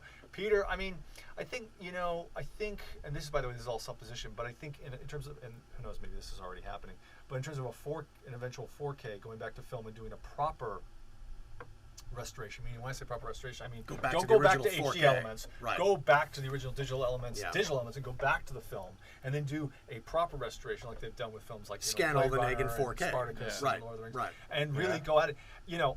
I imagined when that happens, I would be surprised if Peter wasn't intimately involved with that. I'd be surprised. I don't. Surely that's going to happen. He would have to, because for 4K they'd have to do a new high dynamic range color timing pass, which somebody would have to approve, and that would have to be him. I've been arguing with Cliff for multiple years now. I've always thought that Peter has a special edition, extended edition in his head somewhere. Like little tweaks here and there, like George Lucas did with the special editions of Star Wars. In other words, like Martin Freeman as the Hobbit. But is that it? Martin Freeman replacing old Ian Holm in the opening prologue of Fellowship, right? And the fans have been like, don't change it. Like we fell in love with these movies, but as we're talking about right here, every opportunity to re-release. It's not the same thing as replacing Anakin's ghost with a young Hayden Christensen. It's not the same damn thing. And we've had arguments on that level where you've accused, perhaps unnecessarily, Peter Jackson of getting into Lucas-itis, where he wants to tweak all of his old works. But we have not seen evidentiary proof of that yet. But we're hearing it, Andrew Lesnie, every filmmaker, like, give him the opportunity to tweak, they'll tweak. Well, yeah, but there are time constraints. You know, there are time constraints. At the end of the day, there has to be a line drawn. And they're also artists, right? And artists, every artist has a hard time walking away from their Here's an work. interesting story that's probably never been told. Here's an interesting story that hasn't been told. When the studio, at least I don't think so, when the studio first, because there were all sorts of conversations when the Fellowship of the Ring was being made about running length. Our audience is going to sit in this movie for 3 hours, 3+ hours, because it was 3+, when I was seeing it. And what do we cut? And, Peter had a lot of concern, like, while you cut this, fans are going to be pissed. You're going to cut that, you cut the gift-giving scene, in Lothlorien, Galadriel's he gift. really was very concerned about all of that. And so kind of the negotiation was, in getting it down to time, was, okay, we'll make these concessions and we'll work together to get it to the time they wanted, which was 3 hours exactly. But there has to be an extended cut. They were calling it director's cut, but Peter was calling it extended cut. And initially, the studio said, "Great, let's finish all 3 movies, and then somewhere down the line we'll do those director's cuts." And Peter really insisted on, nope, I want them out before the next film comes out, so that fans know that those things, like the gift giving, is now part of the official story of the cinematic story of the Lord of the Rings. Because it's connective tissue. And it's connective tissue. Like where'd Sam get the rope that helps? Where'd they get the cloaks? All that information. They felt that it should come out. So that was radical. I mean, and I remember at the time, and the studio's taking risks. The idea of another version of the title, same title, Fellowship of the Ring, coming out in the same year was like, oh, we're gonna lose our ships. And it was a challenge to explain it to consumers, to say, listen, there's going to be 2 versions of this movie, but unlike some studios which will do that, like they'll put the theatrical cut out and then surprise everybody a year later with a better version.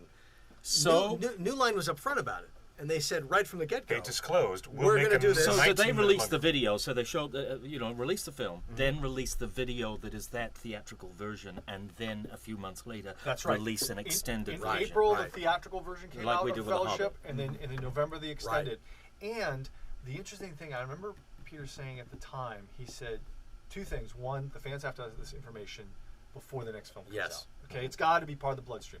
2, and this is very interesting. You talk about endlessly fiddling. As a rebuttal to that, I remember Peter saying, you know what, I need to do these director's cuts now.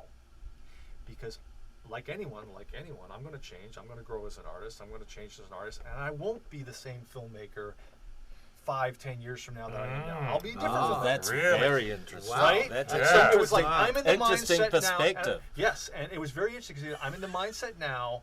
Like, for example, we use the example of Francis Coppola's Apocalypse Now redo. Yeah. Very different. The guy who did the redo is a very different filmmaker than the guy who made the original Apocalypse Now. Yeah. How could he not be? We all grow and change as artists and individuals. So I thought it was very interesting. He said, no, it needs to be done now while my mind is still here, and I'm still the same filmmaker that made Fellowship of the Ring. It can't be a rethink later. And while that material's still fresh in his head. Yeah. So he knew, like, okay, this is what I want this experience to be, but like the fuller experience, I know right now what that's supposed to be, what that's meant to be. Still, there's a lot of deleted scenes. Well, there are. That's exactly right. Now, I want to talk to that. I want to talk to that. I know there is so much you guys have not seen. See, you've been saying that for years. I've been doing conventions all over the world, and I say that all the time. There's so much that you guys don't see, and it's still there. Well, that's actually what I wanted to mention, because I find that an interesting. Thank you, Michael, because without Michael, we wouldn't have this. It's true. But look, in terms of filmmaking, like Star Wars, for example, years down the track, you realize that all that other stuff, deleted scenes, costume, everything is actually valuable, has massive value. It's like, you know, the Sistine Chapel, but it's like the bits that, you know, it's like the working sketches. Yeah, and, you know, it's like all the other bits that went into painting the Sistine Chapel. It becomes treasure, and it's there somewhere. And sometimes it's hard to appreciate right after the film. I think, this, by the way, this makes no business sense whatsoever, what I'm about to say. I always thought it'd be interesting if someone did a whole elaborate behind-the-scenes thing and then shelved it for 20 years. Never release it. Think right now, this is me personally, think about right now if an amazing, incredibly in-depth, unbelievable footage came out on the making of Lawrence of Arabia now. Like it's all there, just we didn't know it existed, right? It was all shot, it was filmed, but it was kept in a vault somewhere in Kansas, and now you'd be like, oh my God. Oh yeah. Oh my God. Well, that's kind of what happened with Blade Runner. Like that amazing special edition that Charles Lauzarica produced for that film, the final cut. All that material that he used to produce that stuff was slated to be destroyed by Warner Brothers. Wow. It was on a pallet wrapped up in plastic in a warehouse. Wow. And it said to be destroyed. Oh my God. And they just never got around to destroying it. Wow. That happened to me on Tron. Back on the Laserdisc of Tron was there was actual behind the scenes video shot on the original Tron. And there was someone, I forget the guy, was keeping it in his garage. And I got to it a week after it had all been destroyed. You finally went, no one's ever going to do anything with this, and then I show up a week later. I'm not kidding. That whole thing is historical when you think about it. I mean, if they dug out, you know, a movie from 1912, you suddenly discovered that they're real somewhere in an attic covered in dust. I mean, that is treasure. That exact thing happened with Fritz Lang's Metropolis. There you go. All the lost footage from Fritz Lang's Metropolis was discovered in the South America. Was like that was a surprise. Like the footage was in someone's attic for years and years and years. It's like, imagine that. And aren't they doing the? They did a full restoration. Isn't there an Orson Welles project that keeps going around town, like his The Other Side of the Wind? Yeah. Yes. But what you say is true. You wouldn't recutting the film would be a completely different artistic statement. So that's like undoing. No, but that's like undoing the Sistine Chapel and changing it. Years later, I've changed my mind. So you're doing your project, erasing bits. You're doing it. They're editing the movie. He's got his extended edition cut in mind, and then they got to cut it down for theatrical. Do they tell you, or do they tell you, either of you guys, what's getting cut for theatrical, or are you surprised more, when the movie's on the big screen? He's you're more like, on the oh wow, there's nothing. Wait. Meaning, do they tell us? In other words, what? when you see the theatrical cut, is it a surprise to you what got cut and saved for the extended edition, or did you know? For us, it is. For the actors, it always is. Yes, you don't know until you go into the Camperdown cinema and sit. Like, where's my scene? What happened to that scene? I've been fortunate enough for all the films, all 6 films along the way, to have been trusted enough to see the iterations of which is wonderful, by the way, because it educates me so much, because I know I can see the process of evolution. I can see how things shifted and changed, and therefore I'm educated to come back and ask questions about, well, why did you do this, or what did this happen, or why did this get? I've been able to do that. So by the time the theatrical arrives, I've seen a whole bunch of iterations. Right. These guys, you kind of show up for a screening. And bring it on. And the same with the extended. Hey, listen, I'm just going to check my parking. I'm going to come back. Yeah. Check your parking. So anything can happen on the show. Indeed it does. In all of your viewings, what's the longest cut you ever saw? How long was the longest cut of anything? Like, was there a first cut that was 8 hours? It was a surprise that Return of the King was delivered at a theatrical version at 3 hours and 20 minutes. Yeah. Because in the public, we believed, without having seen the contracts, that New Line had held Peter Jackson to a contractual obligation to deliver Fellowship and Two Towers at 3 hours or less. And we're like, oh, look at the running time. Fellowship is 2 hours, 59 minutes, 59 seconds. Really? He got it right up. Okay, so we wondered, how did Return of the King come out at 3 hours and 20? And were you privy to any of that? No, not really. I'm not the right person to ask about those questions, because I'm not. And if I was, I've forgotten. But I can make a presumption, knowing it's been a part of the production throughout, is that having had 2 films Think about this. This makes a lot. 2 films that have been released at 3 hours and were very successful, and then 2 extended editions, which were far beyond at 3.5 hours and 3 hours and 40 minutes, which were very successful. Suddenly coming around to the last one, you go, these long-running formats.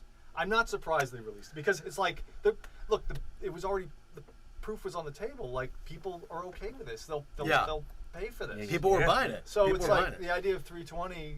I'm not surprised that they loosened up about that, because that's an interesting thing too, because I think it is to do with the habits of the viewer, and that was probably at the forefront of changing people's perspective of how a movie can actually be a feast. Right. It's like I used to say that it's like a big fat roast dinner. It's not a snack. The film is like this gourmet 4-course meal. And there was a time in film history too where you went to a movie and there was an interact, and you got a program, and there was an intermission. Yes. It was a whole experience. I binge watched Stranger Things the other day. And I sat there all day on a Sunday, and I loved it. And it ended up being about 5 or 6 hours of sitting and watching a screen, and that is what people can do now. That's right. See, well, Richard Wagner, back in the day, asked people to come back to the opera house over and over again for these very, very long, multi-hour productions, but they couldn't get the whole story in one sitting. So they had to come back to the opera house on another night and another night to get the Ring of the Nibelungen. Speaking of magic rings and ancient epics, there's a precedent for that in a storytelling format. We got a lot of questions. There's a lot of questions coming in the chat room, but a couple people have stated that they didn't fully appreciate what Peter Jackson was doing until they saw the appendices of them.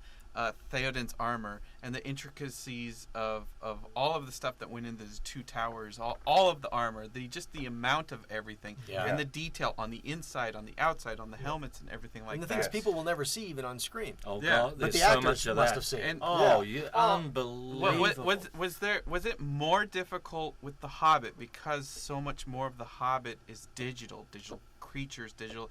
Was it more difficult to create your compelling content with less physical stuff? No. There's so, as you know, there's so much real. There is so much real. There's in so those much films, real that that there was never that never even crossed my mind. I mean, it's already, and again, just because you have such an abundance of amazing stories to tell. Because, like, when I approach a project, it isn't like I'm going to give you an instruction manual on how to make a Hobbit series of your own. You know what I mean? Like here's the instruction manual on how this film was made.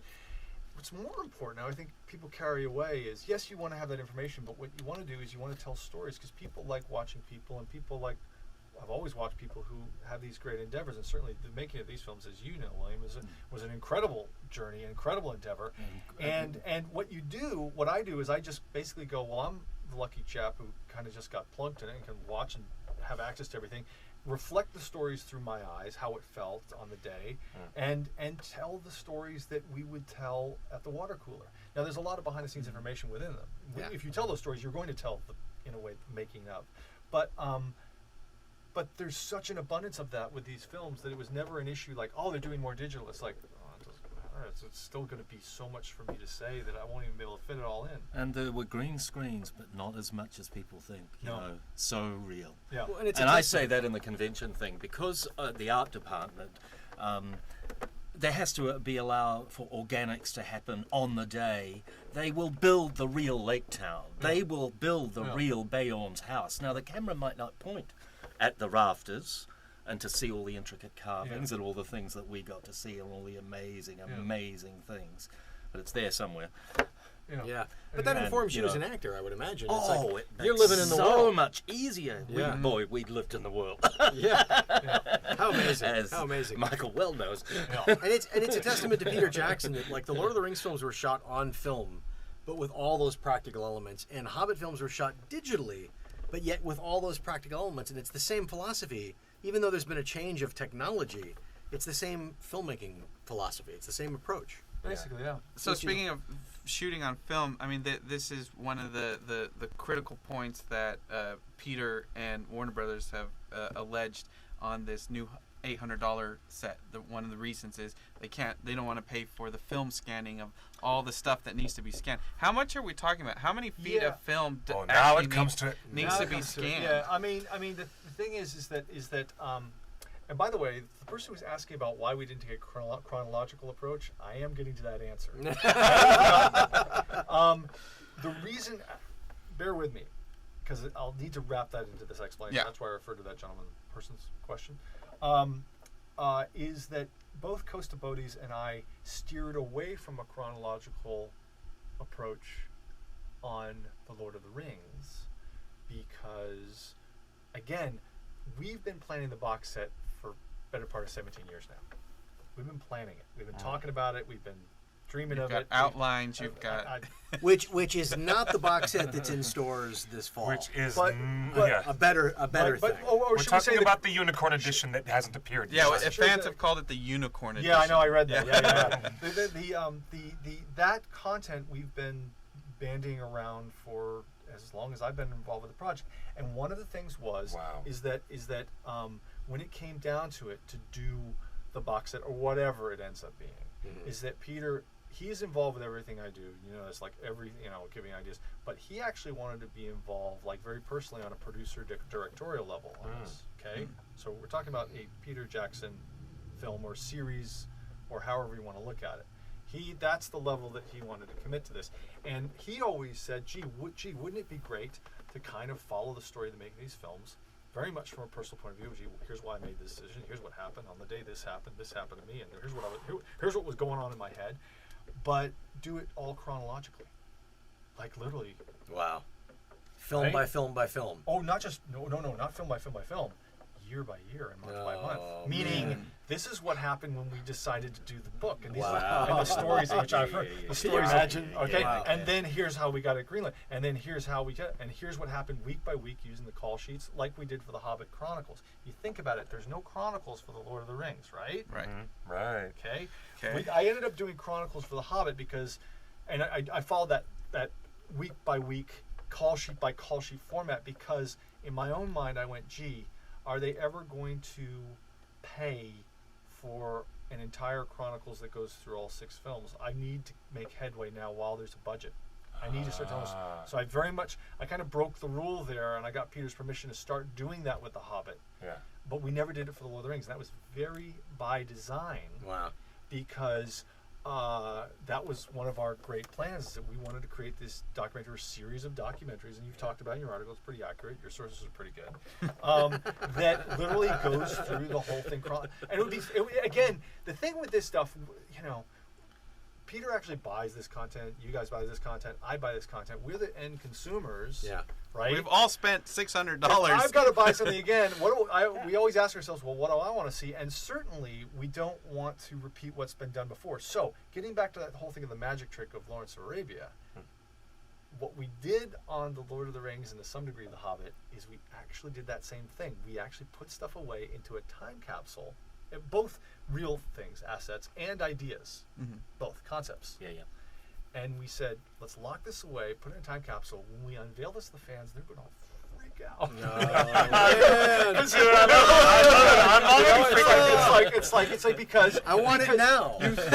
Because people actually thought in advance and thought, just like we were saying about the Lawrence of Arabia, what if they'd done all these documentaries and buried them away? That's what we did conceptually with this. And it's exciting, and who knows, maybe we'll get an idea. Now, when that comes down to the idea of doing a chronological piece, all of a sudden, how are you going to tell this story? Certainly there's plenty between the footage that Costa shot and I shot, there's plenty of behind-the-scenes footage, but if you've ever seen, and it's really good, the documentaries that Adam Harriman did on The Lovely Bones with Peter, okay, really interesting because there wasn't a lot of behind-the-scenes shot on that film. And so what Adam did with Peter's help with editorial is they constructed a whole sort of chronological approach to that film that was done with dailies. Because you know as well as I, and maybe you guys don't know, but there's a lot of footage that rolls from many cameras, and a lot of stuff gets caught on the, not my cameras, but in addition, through the red cameras or through the film cameras. Yeah. A lot of stuff. Yeah. a lot. And so that's where we got all these gifts of Martin Freeman, giving the bird all over. Right, there's a story behind that, but I won't derail too far. that's why. I can go back to that, but to not lose my train of thought, if you want to do this documentary series right, you've got to go back, and you've got to actually, because right now, the avids that existed during the time of the film are they done. At most, we could maybe resurrect at least like sort of a treasure map of, hey, here's what the cut would have looked like. We have to rescan. But what you have to do is you have to go back to, especially for rings, you're going to have to go back to film, scan all the film, then use all the avid records to rebuild the editorial archive to be able to work with it. Along with that archive, you're going to actually get access to all the different cuts of the film. So you can actually have a living history of here's how the film changed and so on and so forth, and here's all the footage that was shot. And going back and rescanning all of that material. And I don't know if you have to scan, you won't have to rescan the whole movie, but you're going to have to rescan all the elements that you think you're going to be using is a huge job. You have to locate the material, you're going to have to scan it, you're going to have to digitize it. Assistant editors are going to have to basically organize this. You're talking, and by the way, I'm being conservative. If you had about, 5 or 6 assistants working for half a year, you probably could get it up and running with a wish and a prayer. That's a huge amount of work. It's a lot of work. Yeah. This is the best way to describe it. And it's an expense. I was listening to you guys on the show, and you're talking about how much could this cost? Maybe a few thousand here, a few thousand here. The better way to look at it is it's like a little reality TV series. It's more like that kind of budget. And by the way, we get back to our earlier part. That's a big commitment for the studio. It is. Yeah. I mean, in all fairness, it is. Yes. Can it be done? Absolutely. Is it going to cost as much as a feature film? No way. Is it going to be more than just, hey, here's a few $1,000s for some behind the scenes? Oh yeah. Is it going to pay for itself? Right. That I'm not a marketing business guy. That's what they're going to ask. I think it would. Yeah, but I think it would. And I think it will. You're right. But I think the key is you have to find a way to prove to the studio that we would sell X number of copies to guarantee a certain amount of profit at the least. Correct. This leads to the next obvious question. What about the whispers in the wind that fans might want to crowdfund an effort to put the Unicorn Edition together? If the studio doesn't want to front the money, but the studio wants to offer other support with their infrastructure, and why wouldn't the fans rally around? There's been so many these DVD reboot things from Firefly fans and everything else too. That raised $1 million, $2 million, $5 million on Kickstarter. Right. Yeah. Even Mystery Science Theater got how many millions in their Kickstarter? The problem is $6.5 million out of their Kickstarter. The problem is the studio has to give I have no doubt that fans would be able to come together and pull that off. Would the studio allow it?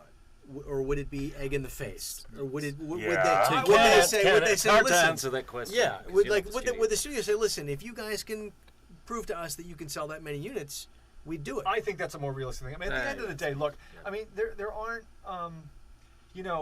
we had discussions about this box set. What was it when the film came out? It was December, late December 2014. We had talks about this. We had talks about this in 2008. I know. We talked like 2 years ago or more. Yeah, it was about 2 years ago. Yeah. We had two conversations about. They were thinking about a box set in 2008. They were thinking about a box set, obviously, and I gotta say, the content guys really wanted to do this. I mean, they really wanted to do. They really were very excited. Meaning the content guys at Warner Brothers. Absolutely. Okay. Content guys at Warner Brothers That's great really wanted to do this. That's it's not like they were going. That's heartening. Oh yeah. Oh God, they would have loved. I'm sure. I can't speak for them, but I would be surprised if they didn't feel like, geez, we would have loved to have this incredible content on it. It's exciting. We, Peter and I shared with them. Which is on this phone. The big master plans of all the box and stuff, and their eyes lit up like, wow. But at the end of the day, it's a big company. There's all these business units, and it's as much as you want, like the content groups may want this, and but they're not necessarily controlling the purse strings. There is a wider thing to consider here, because I do conventions. Now, the interesting thing about conventions is that you're at the forefront of meeting fans. That you're not only doing it in one place.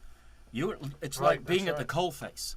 Because I have just been, this year I've been to Vegas, I've been to Germany, I've just been to Niagara, but all the guys who have been in it, been all around, and you're meeting people. Now, we're meeting people that are coming up with their 6-year-old kid saying, it's her or his favorite film. I get that all the time. Now, my point is, all of the things we're talking about, that 6-year-old, when that 6-year-old is 46, is still going to be a fan.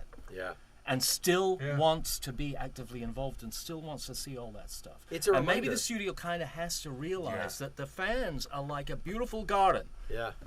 As George Lucas recognizes that fans are something that is actually a very, and Peter, as always, respected that right from the start. But the thing is, it is like it keeps going. It doesn't just go with the film and it all dies down like a normal film. Something like this goes back to Tolkien. It goes back. We're all part of this great thing. Especially the book. The books and those get kids, handed it's down. the kids. Right. You know, Exactly. they're the future. And every generation rediscovers this content. That doesn't go away. Do you remember that party at the?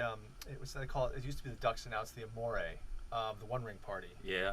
And in New Zealand and Wellington, and I remember Peter came to that, and he was mobbed. And I remember that. We sang. He was there for. You and your whole group sang. and Jed was the MC. Jed was the MC. And Andy came along. Peter, it was great. But Peter stayed for hours, and I remember turning to Matt Dravitsky, and I was like, "Don't you want to get him out of here?" He goes, "Don't you want to get him out? I mean, like he's been mobbed for hours. He said, why?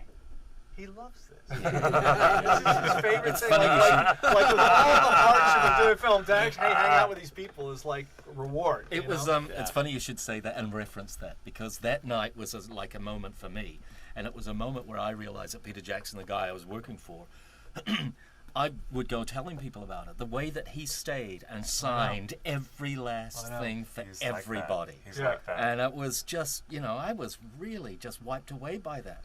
Yeah. Great Peter Jackson, but no, he knows awesome. It's for the people. That's the thing. He's at his heart. He's one of us. He's one of you. He's one of us. He's a fan. Yep. He loves this material as much as anyone does. Yep. Yes. And he's a film fan, and he's always been a film fan, and he's just like all of us. And that's great to know. People in the chat room are like, Warner Brothers isn't totally the bad guy, and they're not bad people. No. I mean, they put together the Hobbit fan contest, which flew out dozens of fans from around the world. Yeah, that was. Yeah. I mean, the Hobbit, Lord of the Rings fans have been privileged to some of the greatest marketing campaigns. This is true. No, listen, there's no need to attack Warner Brothers, but there is a need to point out a certain lack of foresight in these matters. Well, this I think we showed last week with our video and all of these collections that you just brought. I mean, you throw a little piece of video content in, we'll buy it all again. Yeah. And you were right. You were exactly right last week when you said every single one of us, if you give us something new worth buying, we'll buy it because we love this stuff. And it doesn't need to and be. That's what I but see it should be at more. The it should be more than that. I think it's hard. It should be more than that. In that, well, from my perspective, it's this. Imagine, I've worked on off and on for about 17 years with these projects, and imagine, and the beauty of it is to have the consistency of the same crew and filmmakers and the same universe to work with for so many years. And be able to plan all this content. And the best way I can describe it is kind of like a symphony. And actually more like Wagnerian, actually like an opera in several parts with several movements. And what you've done in composing this stuff is you've left some of the movements off the table. You've left them out of the score. You haven't, right? No. Yeah, and they've never seen the light of day. They've never seen the light of day, or if it's this beautiful mural, you've left out whole sections. But they're out there. That someday you want to complete. Yeah, that's so right. And that's what this is for me. That's the way I can describe it. Is that I'm so grateful for the studios have given us the opportunity to do something. I think amazing in a behind-the-scenes documentary, which it's really they have to okay it. You have to have a filmmaker who's behind it, and the studio has to be behind it. And, and hooray to them for doing that. I just wish they or someone would find a way to let us complete the symphonic movement, because we've actually planned those movements. Yeah, and it's how it is. Like any work of art, it's frustrating to go. Well, as far as timing, I mean, in the commentary tracks released in 2004 and 5, Peter and Fran are saying, let's talk about 25th anniversary. We're only at the 15th anniversary now. No, I know. This year. I mean, is this something that like you feel that you and Peter just like it's top of mind. You just finished The Hobbit. It was a 2003 commentary. You're ready. You guys could go with this, or is this like all these ideas and projects are like literally sealed away and like, you know what? Let's not open that until 25th anniversary. Well, it needs agreement upon several parties. I mean, you could do it right now if you I think if all parties just, you know, what would happen tomorrow. I mean, if all parties could find the right, I think it's a matter of, to be honest, I think it's a matter of finding the right venue. I think part of the problem with this is that, you know, like it's not like, I don't think Warner Brothers is sitting there going, well, let's screw it to them, you know. No, they if you notice, whenever they have a franchise property or like a director with multiple films like Kubrick, they always do an Ultimate Collector's Edition. Yep. They did it with Matrix. They've done it with Kubrick. Yeah. They've done Harry Potter. You can see a pattern. Well, their whole business is built around that pattern. Now, I know that they would have loved to have new content on here. I mean, I know it. They've expressed it. They loved it, but they couldn't make the economics of it work or the plan to work. They ultimately passed on it. But they still have to release the thing. You know, it's still part of the plan. And maybe it's time for an unprecedented intervention of fandom to actually put some of the financial... To not buy that. To not buy this X and to say we'll support Y instead of X. Yeah, and I think that's happening. And I think it's been very heartening, like the reaction we've gotten on the bits and the reaction I'm sure you've gotten on your post.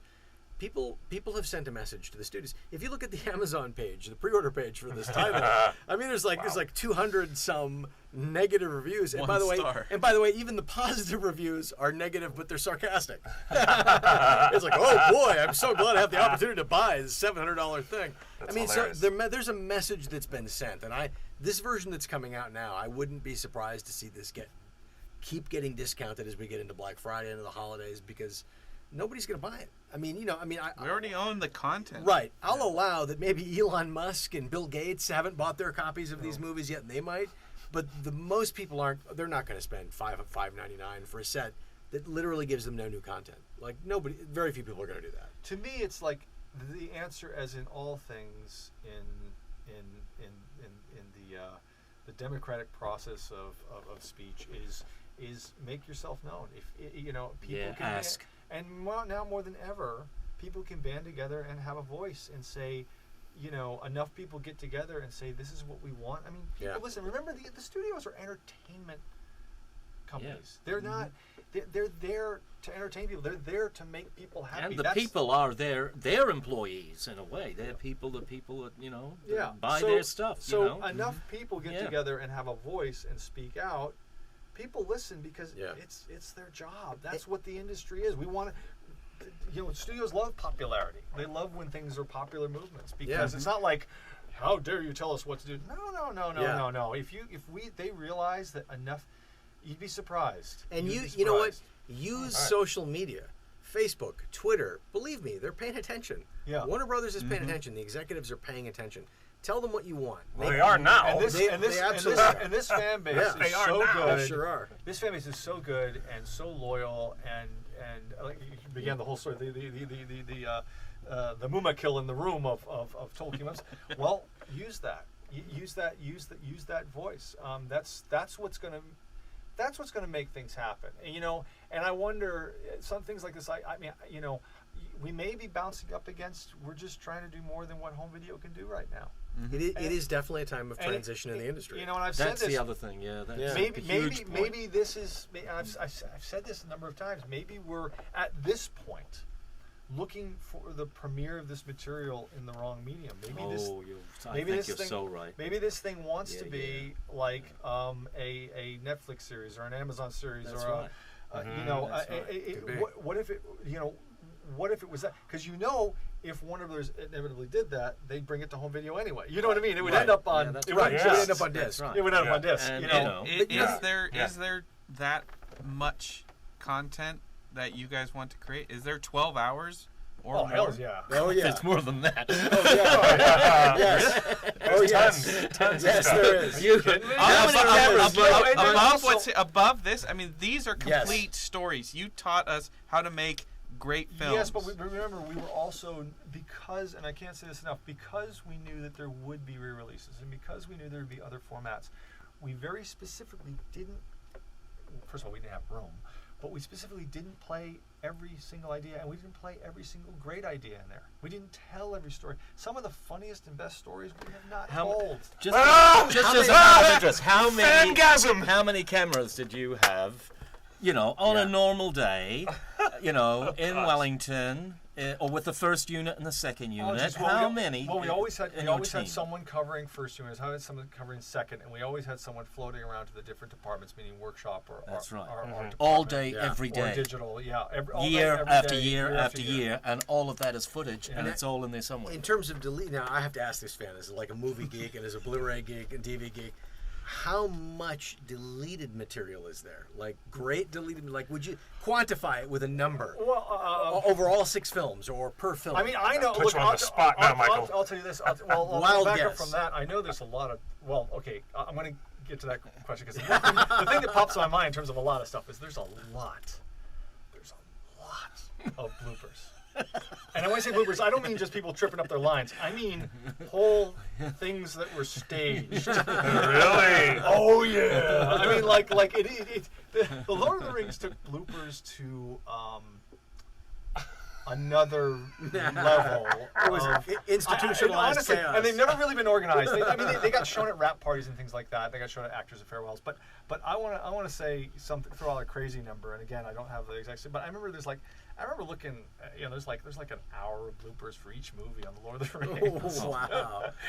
And that's not deleted scenes. That's not bloopers. edited. That's just sort of like throw them all in, But it's, and we're not just talking about people going messing up their lines. We're talking about staged things. Do you know what? It's like still scripted scenes. Scenes. Well, not scripted, but shall we say improvised madness. Right, but in terms of scripted scenes that were shot but not included in the film, how much in terms of actual deleted meat that people could bite into? About deleted scenes, I think it's a significant amount. I actually think it's a significant amount of deleted scenes for these movies, and I think that sort of gets watered down. The memory of that, I keep an active list of all the deleted scenes from all 6 films.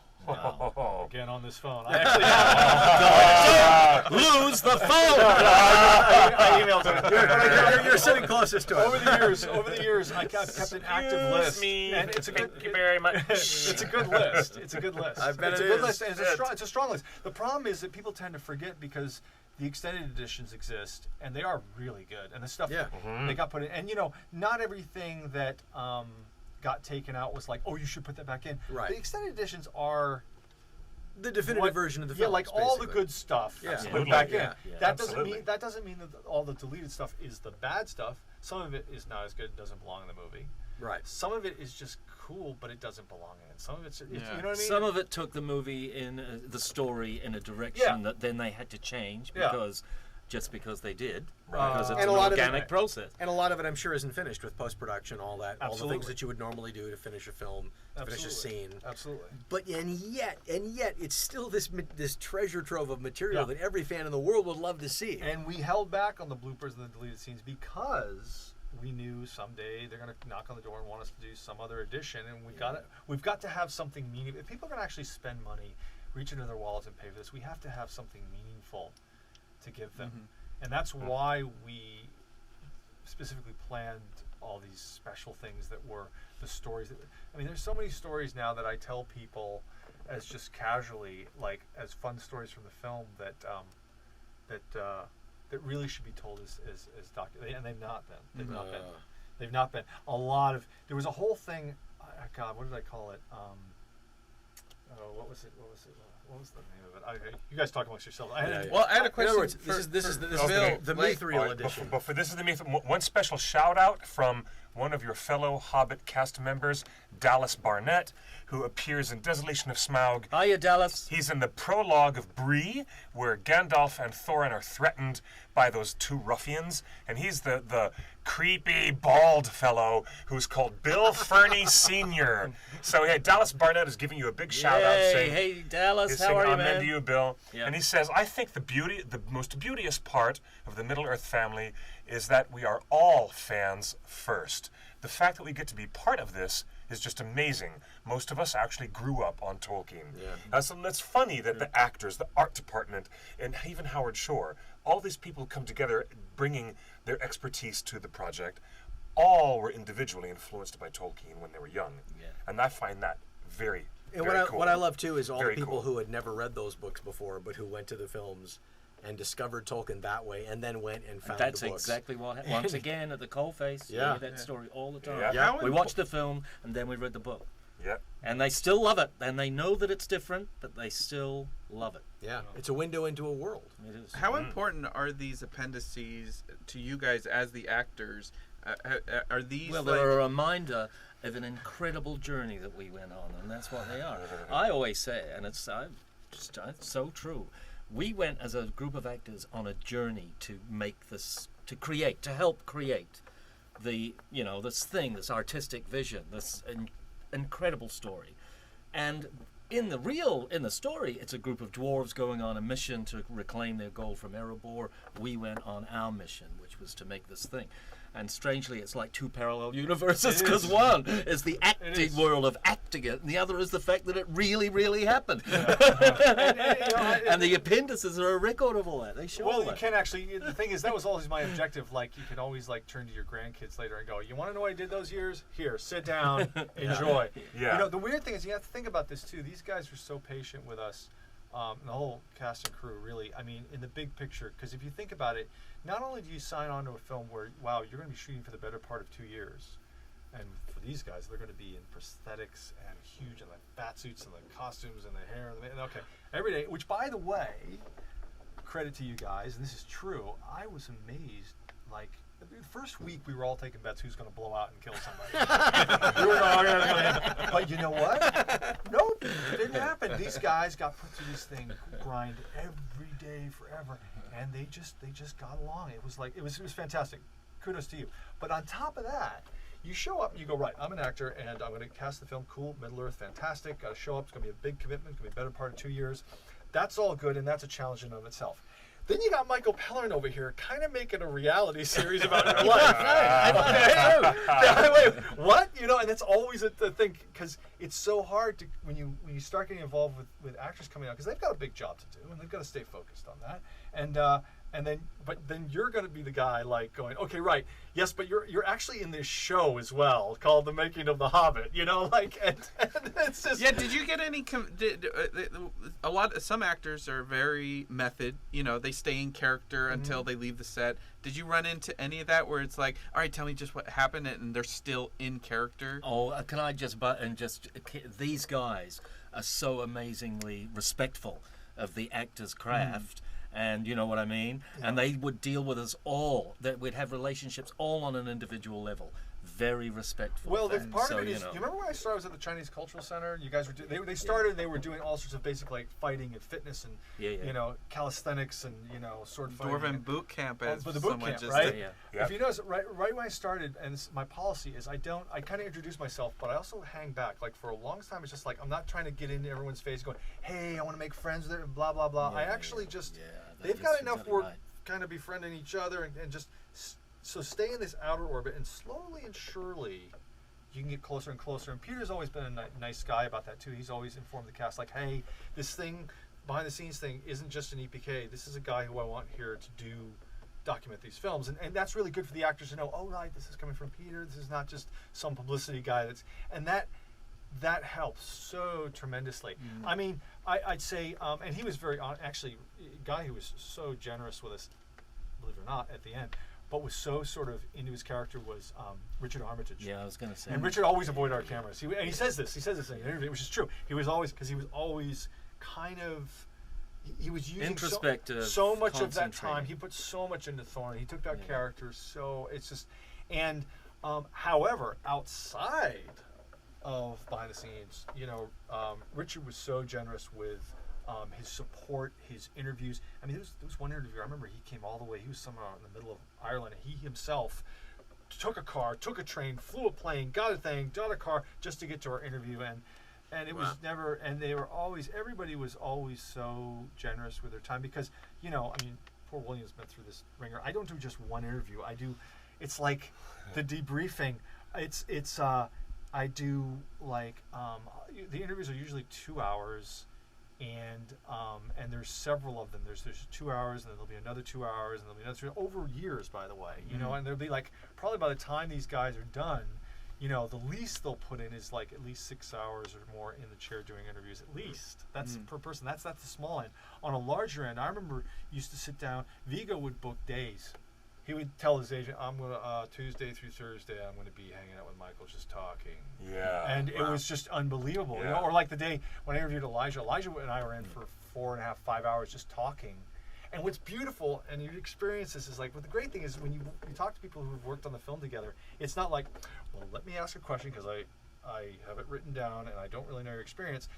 Because you've worked together so long, it's a conversation. That's right, and you've become like a family. It's what you were saying before about hanging back, is we actually grew together, didn't we? I mean, everybody grew together. And Michael's whole team, if new people came on, they'd do the same thing. They'd also be very, very I don't know what you said to them, but they were all fantastic.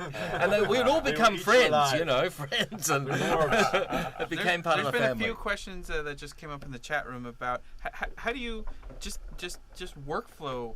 How do you keep track of all this footage and interviews, and when something interesting was said relating to that? Like a really, really good, first of all, a really tremendous team. Just to give you perspective, my team on The Hobbit was myself and always at least 2 other shooters besides myself. Always at least 2, sometimes 3. On top of that, the people you don't see is behind the scenes. There will be the New Zealand team. There was we had so much work we couldn't fit it all at Park Road Post New Zealand, so we split the team with an American team as well. And some Kiwis came over and worked over here.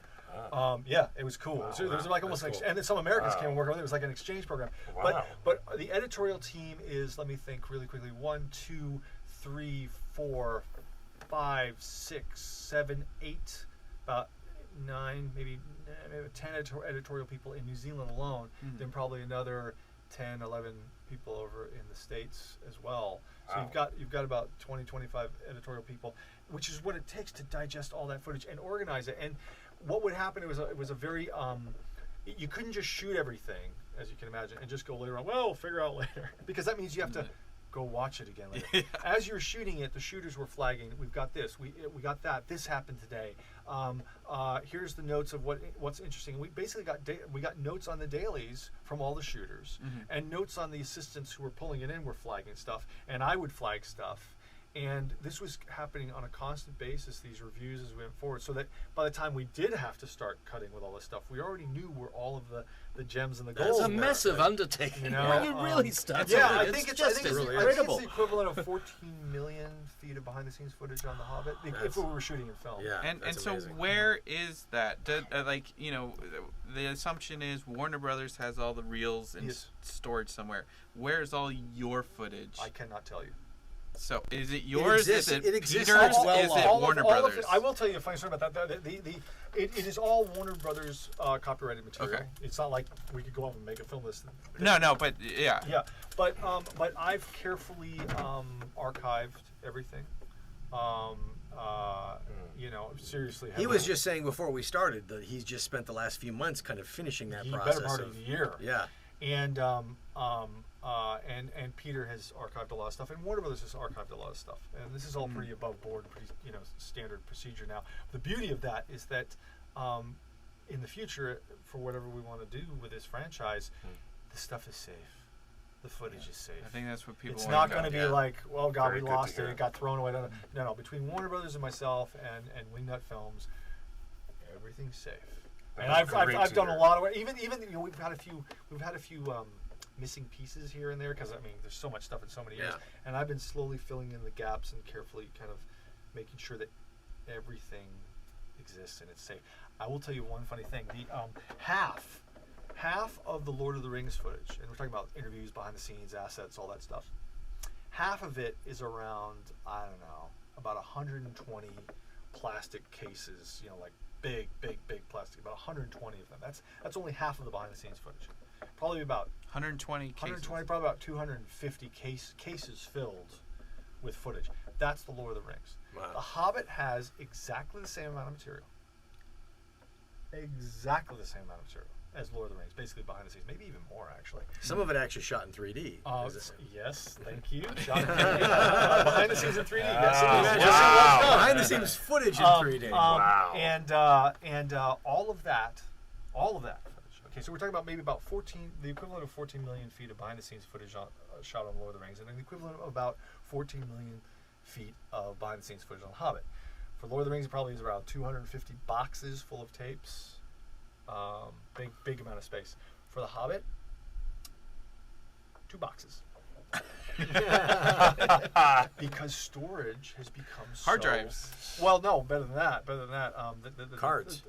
No, the tape format with the LTOs that we put to now are really. Oh yeah, it's incredible. It's incredible. Super dense. It's incredible and reliable in terms of archival. Yeah. So I would try to say it's safe and economical in terms of space. By the way, someone asked about 4K. Like if these movies were going to be re-released in 4K, what would be required? And it's a couple. Yeah, the movies, and it's a couple things. Like for Lord of the Rings, the film would actually have to be rescanned in 4K.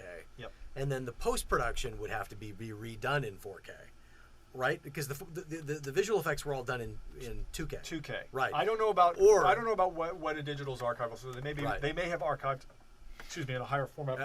But the render at the time was 2K. 2K. Right. So you could either scan in 4K and then re-render in 4K, or you would have to take the existing 2K DI, the digital intermediate, and up-res it to 4K and then do a high dynamic range pass. That's the Lord of the Rings. The Hobbit was actually shot, was it 5K? Hobbit was shot 5K. Yes. 5K. 5K so red. That's the answer to last week's question. Hobbit was shot in 5K. So you'd have to scale that to 4K, and then you'd have to redo the post in. But also, I just want to point out, when you have 5K, a lot of times when you shoot at 5K, it isn't like, oh wow, we've got this big a canvas. Sometimes they shoot 5K because you can actually recompose an editorial and not lose any resolution. Right. Yeah. That's part of the That's why they let's reposition that slightly. Let's just take this part of the frame. Let's zoom in and frame it. You can do it because you've got all the. You can. Yeah. You know the information is there. But so it's not like every single final frame 5K. The only thing about that I wonder I don't know, but I think. I don't know what they were archiving. I know that the final digital output on the Hobbit was 2K, like everything else. For the Lord of the Rings, it was 2K, which was standard at the time. Hobbit for theaters, So, but I don't know what they've archived at. So, like anything, I think the Hobbit may be easier to go back simply because of what they shot at. But then again, the Lord of the Rings was shot on film. 35 is 35. But the other thing that's happening is like Warner Brothers, and what a lot of the studios are doing is when the DI was 2K, sometimes they're just taking that 2K DI and up-resing it to 4K and then doing a brand new HDR, the high dynamic range pass. Yeah. Which on the Hobbit films and Lord of the Rings films would make a huge difference. But it would be, so you could do that, and that would be the least expensive option, but it would be much more expensive to go back. It would be vastly more expensive to go back. Yes. You'd have to basically rebuild all 6 films in 4K and re-render all the visual effects in 4K. That would be enormously expensive. However, but it's possible. For a film series, it's one of those series out there that would be worth it, don't you think? Yeah, absolutely. Yes, we do. Yes, it would. It's gonna happen one day. So if magic happened and you got the go ahead to start doing the ultimate chronological documentaries you've been talking about, would that be a 4K project? That's an interesting question. That would probably depend on what the studio was. Yeah, that really depends. I mean, what would you look? Okay, so just to be clear, just so you know, the behind the scenes footage. Now, the footage I shot on the Lord of the Rings, and then the footage that Costa shot. Costa was originally shooting Academy ratio. SD Academy, meaning not 1:3:1. When I came on. That was one of the things when I came on media. I was like 16:9. I went around changing everyone's cameras to 16:9, like Dan Henna's location camera. Thank you. And I was going, 16:9. Yes. Wow. So at the time when we shot behind the scenes on the Lord of the Rings, the only thing that existed was SD. There wasn't an HD format. So people have always asked, "Hey, would you be able to go back to the HD behind the scenes masters on the Lord of the Rings?" didn't exist. Right. Yeah. People ask me that about the Ringers documentary as well. We got a bad review on iTunes from someone saying, "Oh, this isn't standard def. They're just waiting to screw us with the high def release and make us double dip." It doesn't exist. It doesn't exist. Right. I just want to say, and people don't realize shot it in standard def. It wasn't that long ago. We're talking about the late '90s, early aughts. That's when the transition to high def happened. Yes. So yeah. there's a lot of stuff. There's a lot of stuff that's never going to be These discs here, HD. this Harry Potter set is HD DVD. It's already These obsolete. are all HD DVD, the obsolete format. How quickly these things change. People should have listened, man. So People should've listened. it doesn't make Don't any even sense know to what deliver any of the documentary stuff in 4K because half of it is nowhere near 4K. Not even close. It's You a shot postage stamp. 1080p, I assume, right? 1080p? Yes. Yeah. Yes. Yeah. That's pretty standard. Yes. 1080p on The Hobbit. Yeah, on and And the Lord of the Rings was all 16 by 9, but it was SD. Everything I did was 16 by 9, Yeah. and then Costa switched over around the same time to 16 by 9. But all the stuff Costa had been doing in principle, or almost all the way to principle, was 16 by 9 and 4 by 3. Which is why even in the Blu-ray set, that's why the extras for the appendices on The Hobbit are all on DVD because they're SD. Because Absolutely. that's what they are. And the Costa Bodas documentary is also on a DVD, and it's 4x3 SD because that's all that exists. We have done, when you see the Lord of the Rings footage on The Hobbit and the appendices, we did do quite a bit of up-resing for all of that footage. We actually sent that out. There was work done on that. It wasn't just, okay, well, we'll just slam in the SD material. But there's only so much you can do. There's only so much you can add to what it wasn't there to begin with.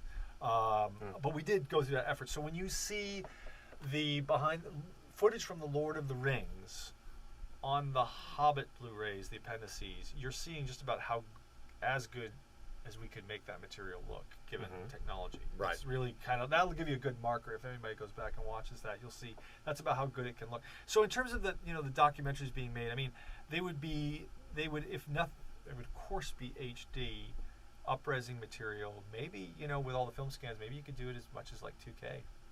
I think that might work, especially because a lot of footage we'd be pulling from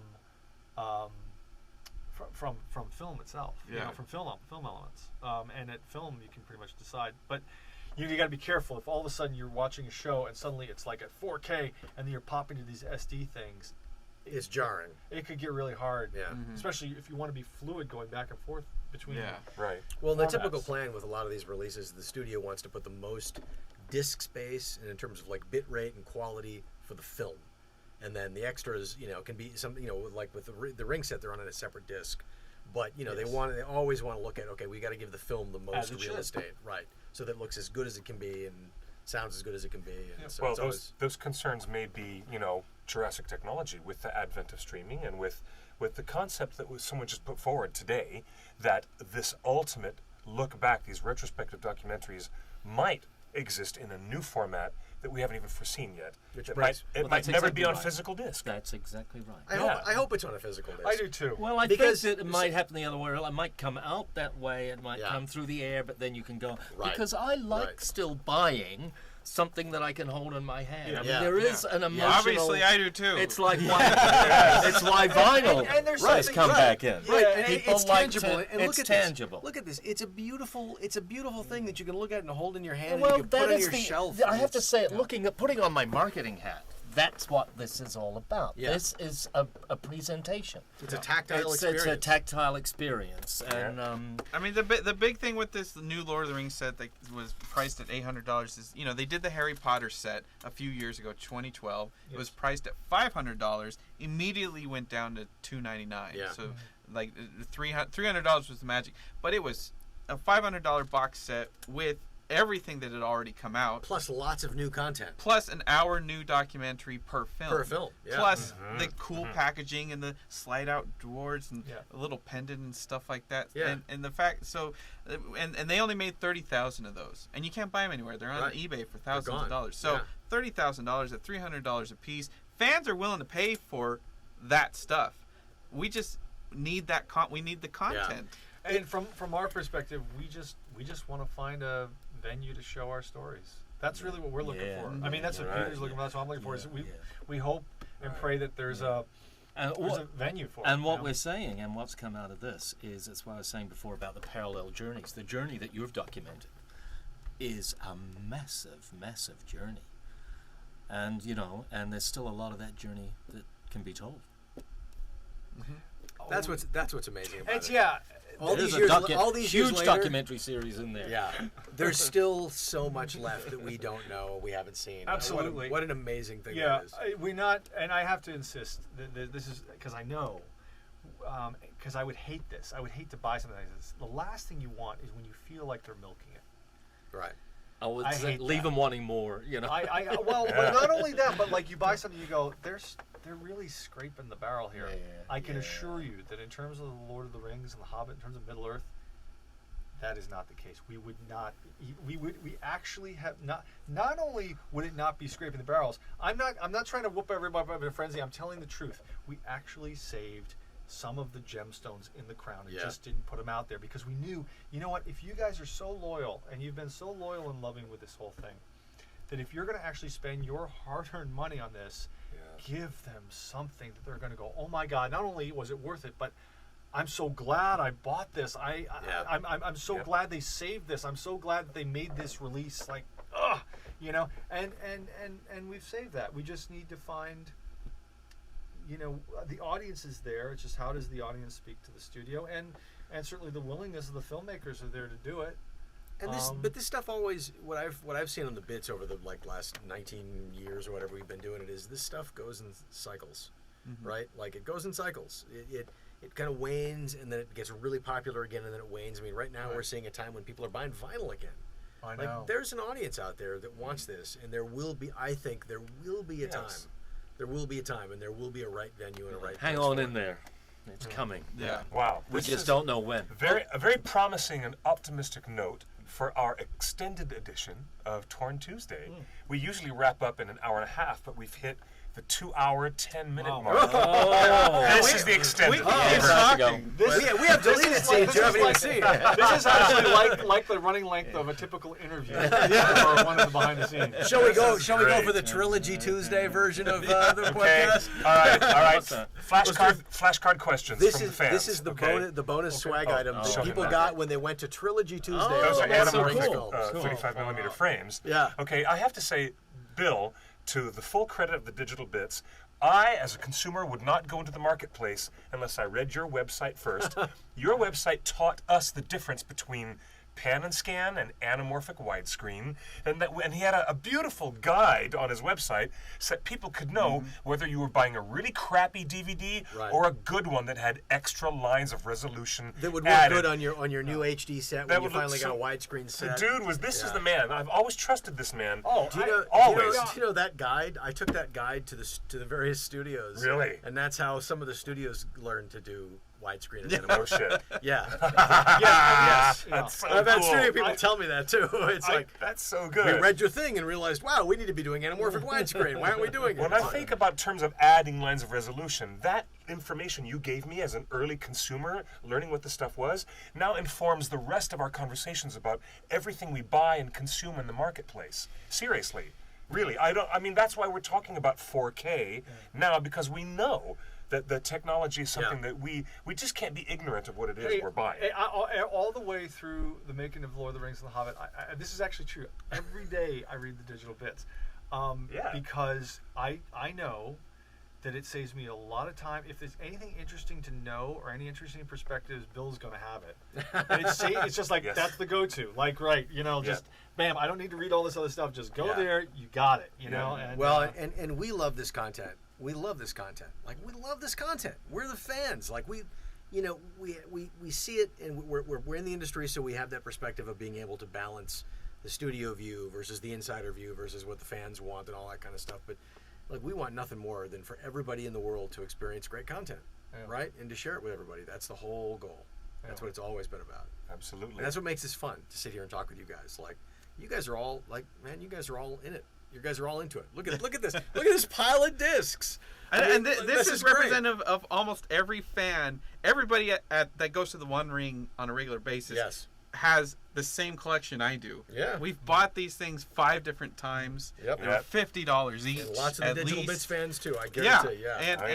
And so it's not for lack of wanting. We want that. We want those leather bound things. We want that little necklace. We want those maps. We want that nice wooden shelf. I'm sure the quality of the production on this $800 set is great, but at the end of the day, content is king. If this $800 set had come out with all these things that we have been talking about for a couple of hours, the reaction among the fan community would have been seismic. It would have been like the release of the first iPhone, where everybody just went, I gotta have it! Yeah. And everyone, these are the fans who listen to us, Warner Brothers. We're telling you, and I'm encouraging. I'm telling you that our fans are now going to take Bill's and Michael's and William's advice and mine, and use Twitter and use our message boards and our Facebook timeline. We're going to tell the folks at Warner Brothers what we do want. If you want to hear people go, gasp, I need that months before it exists, then getting these original film elements and those legendary bloopers that you guys have been dangling that apple in front of the horse for 17 damn years. Am I ever going to see these bloopers? Come on. Yeah. The idea that we get to see more of Christopher Lee anywhere just makes me freak out. Yeah. Because I'm a fanboy. There you go. Enough said. Enough said. Enough said. Yeah. And this last project would be the ultimate tribute to Andrew Lesnie's. Well said. There's no more Andrew Lesnie cinematography either. There's no more Andrew Lesnie. There's no more Christopher Lee. We want this deliciousness. I gotta say, like all the way through The Hobbit, especially this, coming back and working with Andrew again, you have your, film sets are like tribes. You have certain groups you hang out with.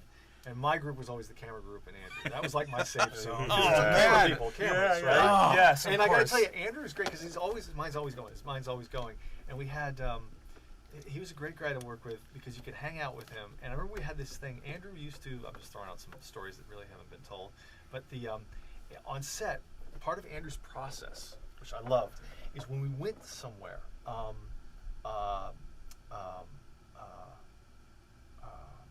or did a new set, he would try to, in his mind, he always has his iPod, and I have my iPod with me, and he'd try to figure out what's the piece of music that he needs to have in his head in terms of the approach to the lighting. And you think music lighting. How interesting. Okay, so for example, we're on Bag End, and it's been so many years, and I remember, the whole scene where. I hope I've got this right. I think I have this right. It's been so long. He and I would basically sit on set because we both like classical music, and we'd be going through our libraries going, "You think it's this? You think it's this? Listen to this." I'd give him stuff, and he'd listen to it. And we I remember, I think it was when we were on Bag End, and we were back in Bag End with Bilbo after all those years, and it was like, I think he was playing something from Claire de Lune. Mm-hmm.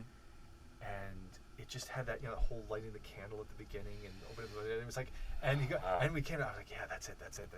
And we both ran out to Peter in this tent, and we were like, we think we found the music that describes the lighting of this. And Claire de Lune, and Peter's like, okay. And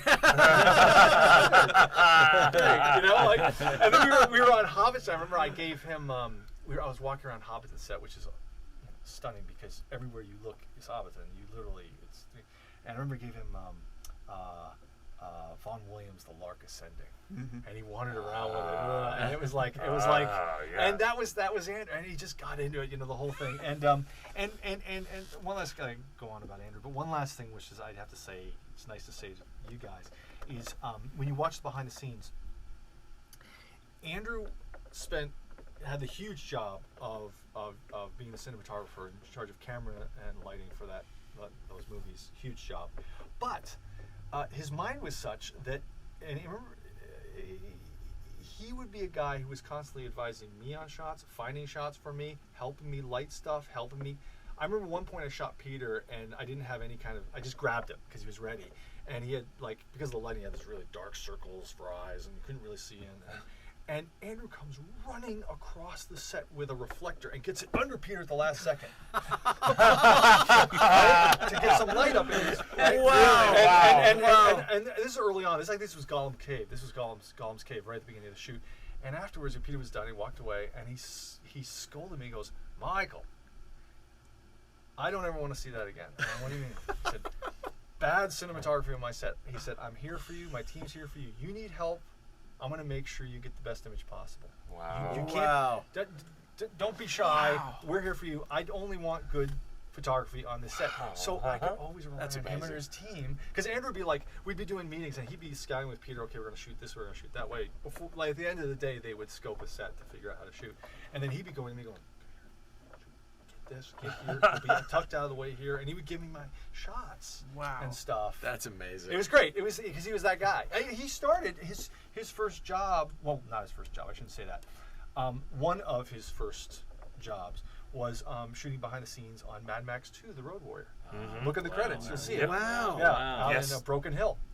Wow. Shooting on 16mm reversal. So he knew my job. And wow. He had a lot of love That's amazing. I had no idea. That's so cool. And that stuff's never seen the light of day, by the way. And it should. Wow. That's a whole other story. That's a new crusade. We have to get that going. We have to see that. That's a perfect way behind to the scenes close footage this on out. Mad Max 2. Oh my god. Brilliant. Wow. You know what, guys? Thank you for the invitation to come here, and what a pleasure to I mean, I've known you a long time, and you guys. Nice to meet you, Bill. It's very nice to meet you. Yeah, what a pleasure. What a pleasure to hang out and talk about this stuff. This is great. I'm really glad you're here, Mr. Bill Hunt. I'm very glad to be here. Awesome. Yeah. Mr. Michael Pellerin, Of course. my buddy. I mean, who's the fans are very vocal. And again, we're just gonna leave it to you guys and gals and all you folks out there, the hobbits who are out there hiding on your keyboards.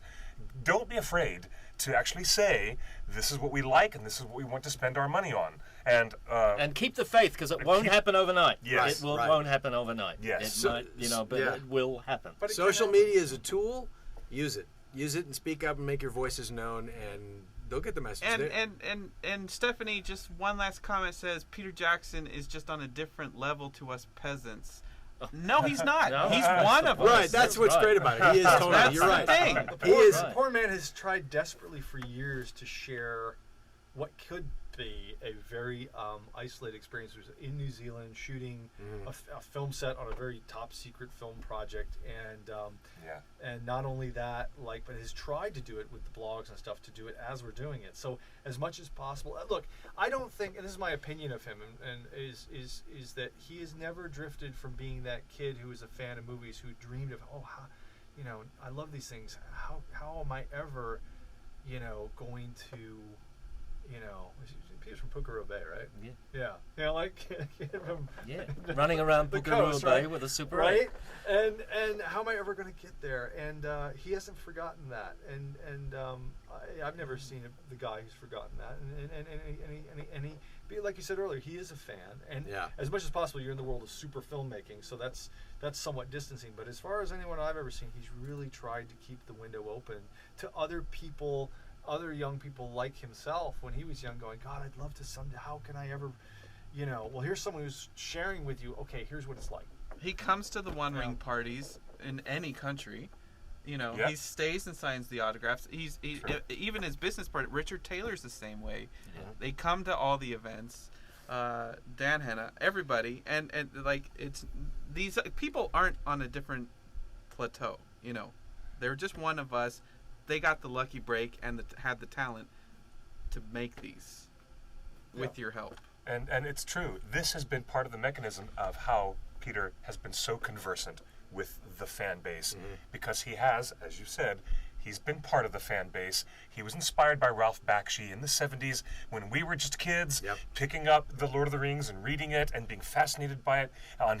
Didn't that story float around for quite a long time, that Peter took a train ride across New Zealand, and he's like, this was my reading material, reading Lord of the Rings while he was on a train, because the United Artists release of Bakshi's film had come out. Yes. And so he's like, I've got to read this. This is awesome. Yeah. And this is exciting to see one film artist connect somebody to the book, and then the books are so powerful, it connects that young film artist to grow up and become who he became. Now that's the perfect way of looking at it, guys. It's all connected through our love of the story. And just like us, he's got his collections of props, and he's got his collections of movie posters. Oh yeah, he's got his stack. I guarantee he's got a just library a of little bit discs. better. Yes, right, exactly. Like Chitty Chitty Bang Bang, for example. Yes. Oh my God! Any man who owns Chitty Chitty Bang Bang is okay by me. If you could, wouldn't you? And he drove it to work.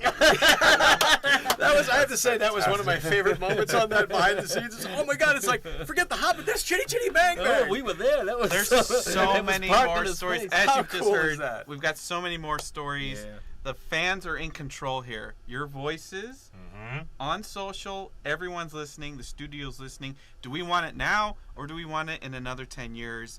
And we're hearing that it's ready to go now if the demand is there, if the things can be figured out. So let them know. Let them know as vocally as you can. Real quick, where can people follow you on Twitter, Instagram? Facebook, William Kircher. I was in The Hobbit.